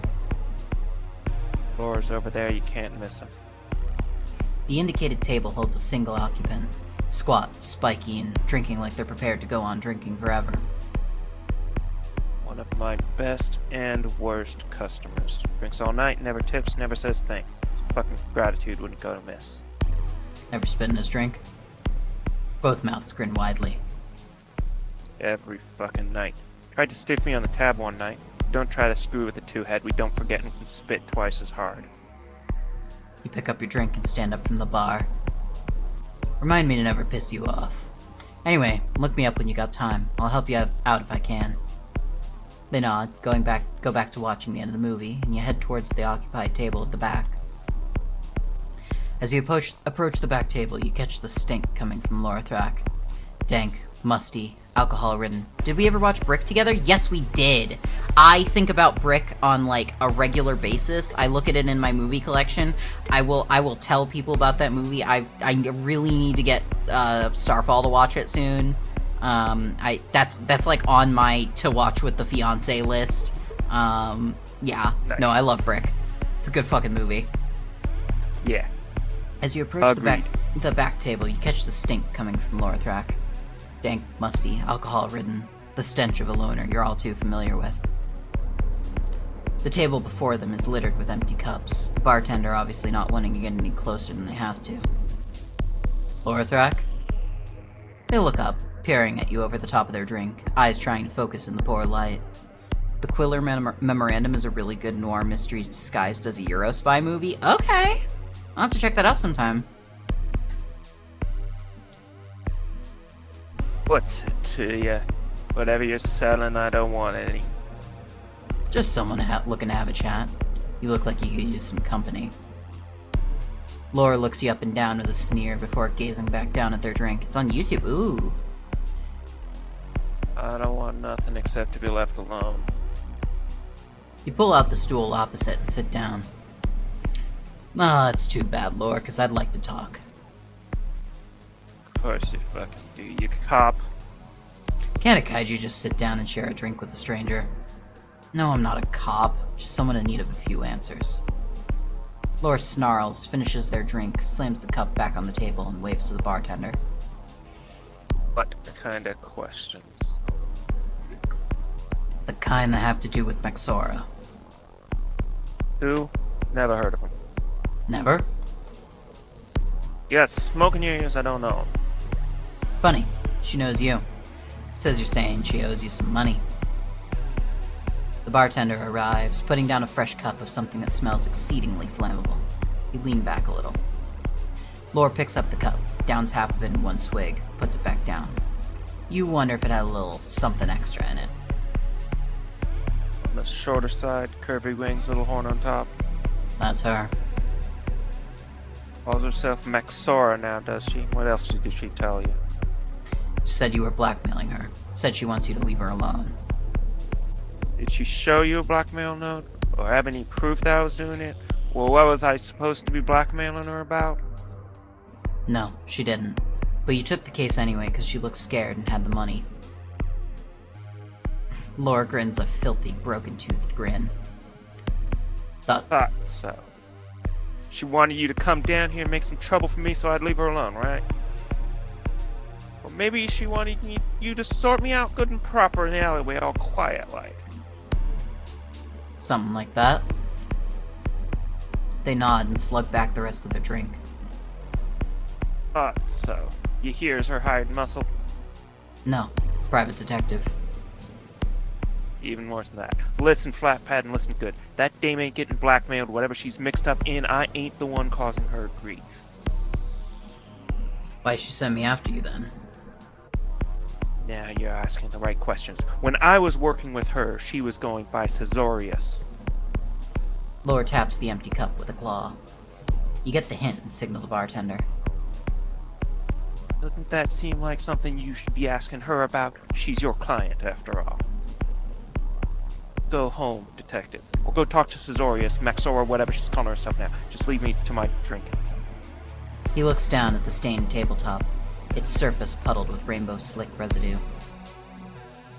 A word of advice, detective. Watch yourself around her. She may look sweet, but those claws are sharp. Getting up from the table, you nod to Rax and make your way out into the Evernight. Stainra eyes you uncaringly as you emerge from the bar. You tip your hat as much as the horns allow and move into the street. So, Detective Karabara, your first night on the case and you found out what? You can't trust Maxora, can't trust Lorathrak, you can't trust either of them. Maxora has told you little to nothing about this case, despite eagerly retaining your services. Lorathrak hasn't told you anything except that Maxora is hiding something, obviously not one that gives anything away. All you know is that there's more going on here than simple blackmail, and you're still on the case. Good thing you're being paid by the day. You can feel your bed calling to you. Best to call it a night. And I think that's a good place to go ahead and stop it, yeah. Yeah. Also, fucking dope. Holy shit! This game owns... This might genuinely be... I might do, like, a future dedicated, like, 1 or 2 streams to just playing through at least one route of this game. This is incredible. This is so fucking good. I love this game. Holy shit. Yeah. Wow. Oh my god.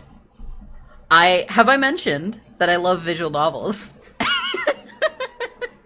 I believe directly in the post about the fact that you're doing this stream. A good mystery does a lot for a story. It really does. And, like, I like that this game is being playful with, like, yeah, it knows that it's in a genre that is extremely full of tropes, and also is like, but we're gonna take this seriously. Yeah. A sucker for that mystery being what the fuck is going on. Yeah, that's the good shit. That's the good fucking shit. Oh my goodness. Yeah. Like this is... It's in that space where it's like...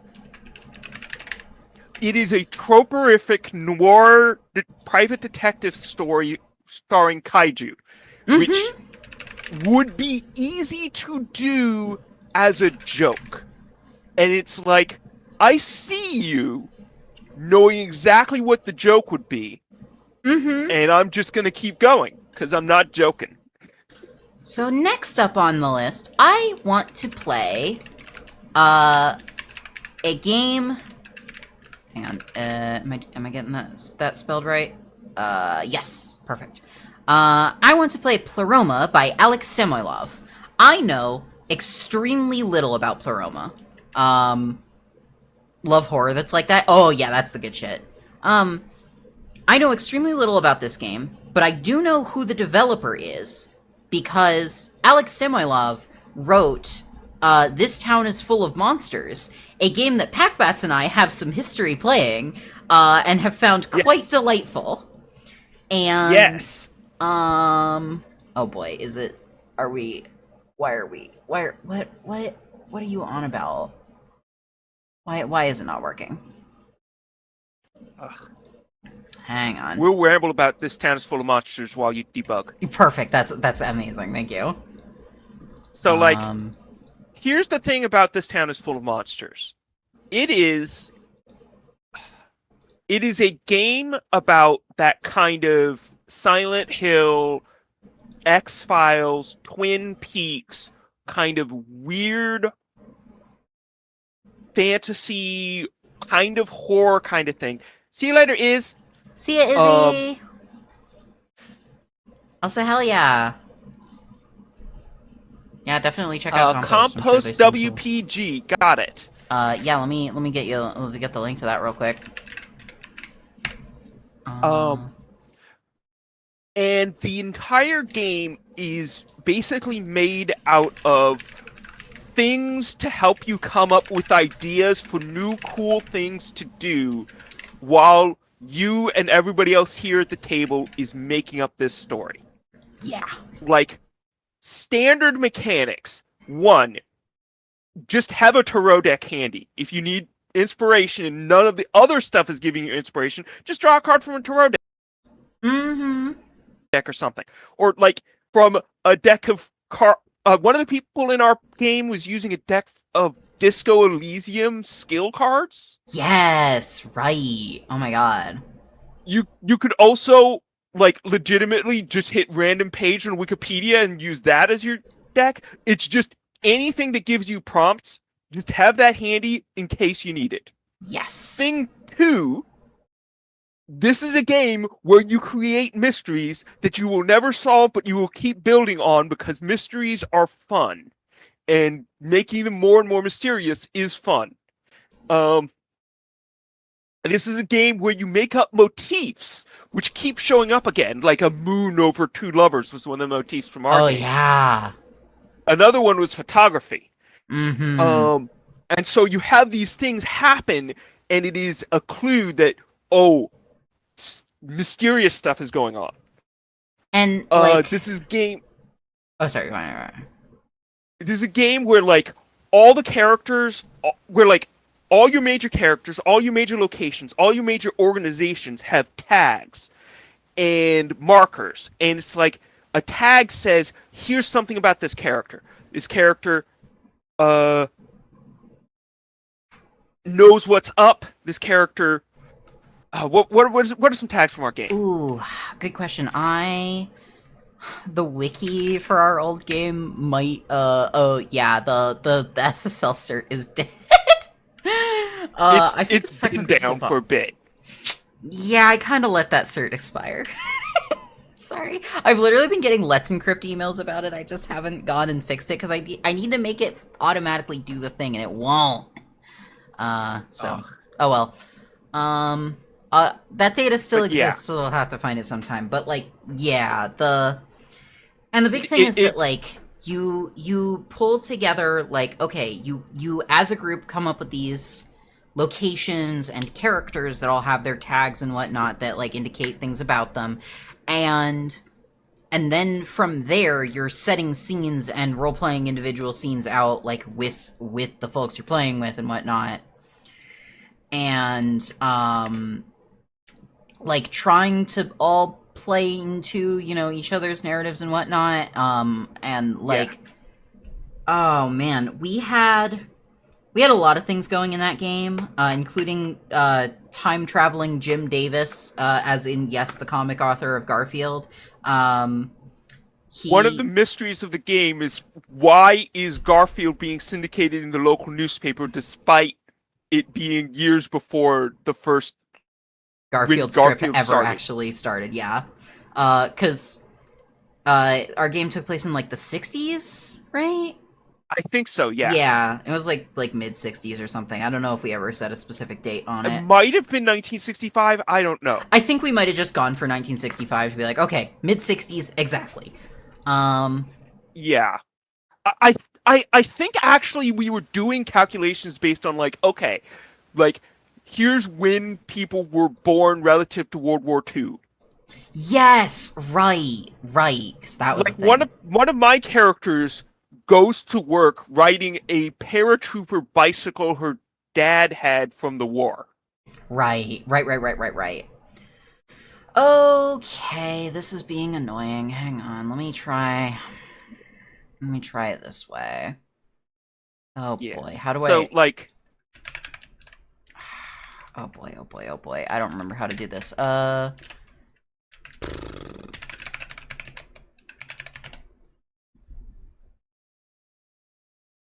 on, how do I... It's like, oh yeah. Wine prefix equals this. I guess actually it's like... There we go. Does that work? And then...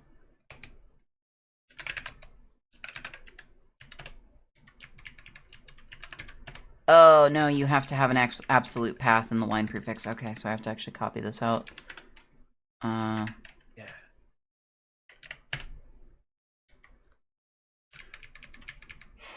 At some point we need to learn the skills of doing this kind of stuff. It is slightly annoying. Why? Wait. Okay, it's telling me it's a 64-bit installation, can't be used with a 64-bit wine server. Do I need to... Yeah, oh, right. You have to specify wine 64. Okay. Okay. It's not super bad. It's just the worst possible way to set the actual prefix you're running. Oh, okay. We have a Unity configuration screen. This is an improvement. Finally. Okay. Let's find out if the Unity configuration screen works for the rebinding movement correctly. Ooh. Okay. Right, left is correct. Da. All right, and then it's just mouse buttons and space, so that's fine. Play. Okay, we got there in the end. Yeah. Oh my. We have some slightly loud sound here, so let me get this turned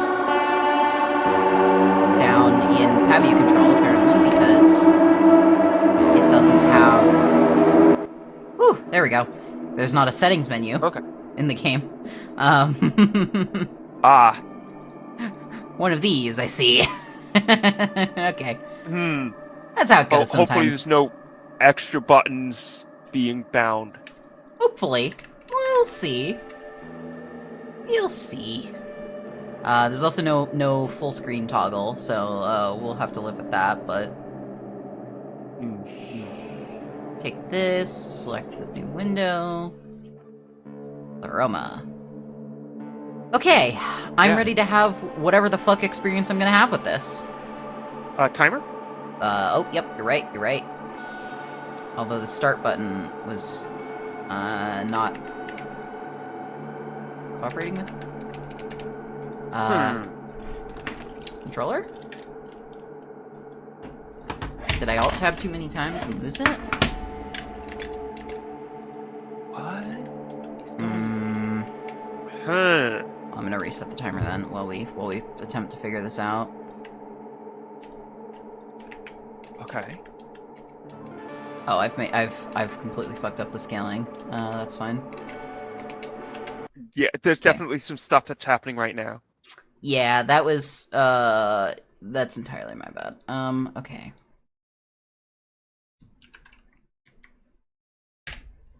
Let's try to relaunch it. I'm gonna reset the controls just in case that somehow fucked it up. Oh, I can select windowed as well. That's useful. Okay. Why are game devs?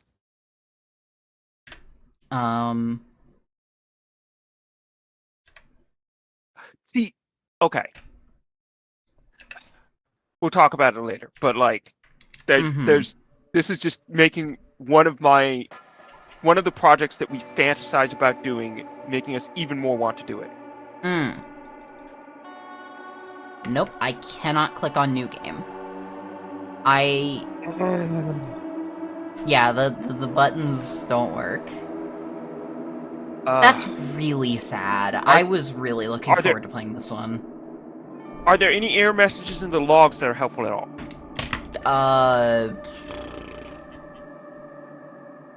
No. Lots of graphic stuff. Let me try disconnecting the controller. Let me just try that. I'll turn it off. Give it one more go with that. Viscountexx. There we go. No? No. Okay. Well, that is sometimes how it goes. It would probably go better if they did compile a Linux version at all, which, you know, isn't super hard to do in Unity, but I understand that folks don't always release Linux releases, but such is the way of it sometimes. Very tragic. But Yeah. I will have to look into if I can get that game working another time. Yeah. Well, what was I looking at before? There are definitely some other ones. I think we're probably gonna vanish and like take a shower and stuff. Okay. So, really fun dropping in. Catch y'all later. Absolutely. Catch you later. Thank you so much for dropping in, Packbats. Yeah. Have fun. Chat. Yeah. Bye. Bye. Also, a reminder that you can the Packbats' games are on itch.io, and some of them are in this very bundle. This exclamation point bundle. Anyway, I want to check out Ultra Hat Dimension then. This one does have a Linux build and should work. It's by Enico, who I actually know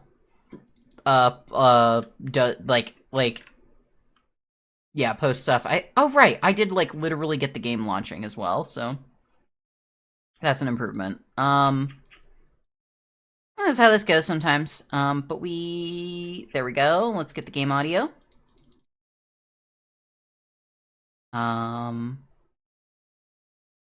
Ultra Hat Dimension. There we go. Okay.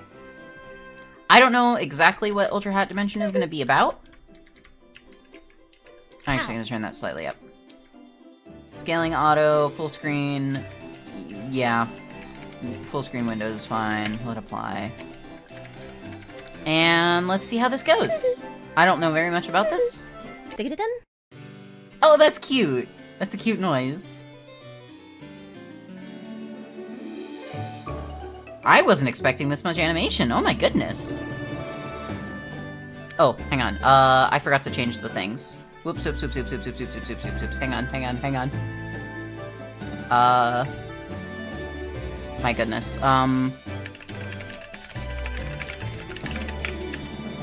And I should link this game. I will also... I don't know if I linked Pleroma. Yeah, here we go. Okay, this is adorable, by the way. So that was Pleroma. I still want to link it in case folks want to play it. And then, yes, Ultra Hat Dimension by Enico.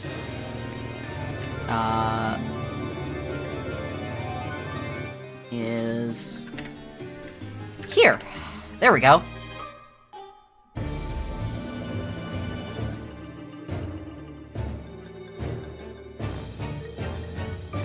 There we go. We got the timer running. We're good. Wow. This is such an intro animation.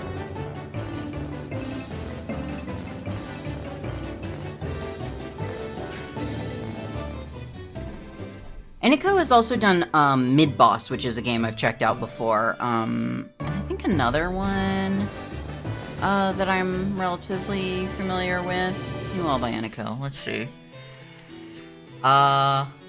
Oh, Ultra Hat Dimension was originally a Ludum Dare game. And Kitsune Zero is also a thing that she's worked on. Okay.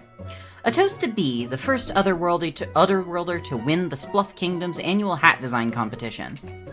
I have to get out of here.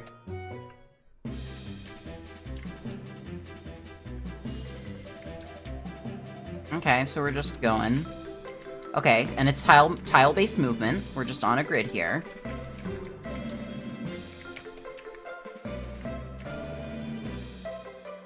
And there's a key, okay. Ba-da-dum. Ah. And so I guess we're gonna do puzzle stuff. Yeah. Congratulations, press any key to continue. Okay. The ball was going so well, and then everyone went mad as a tea maker.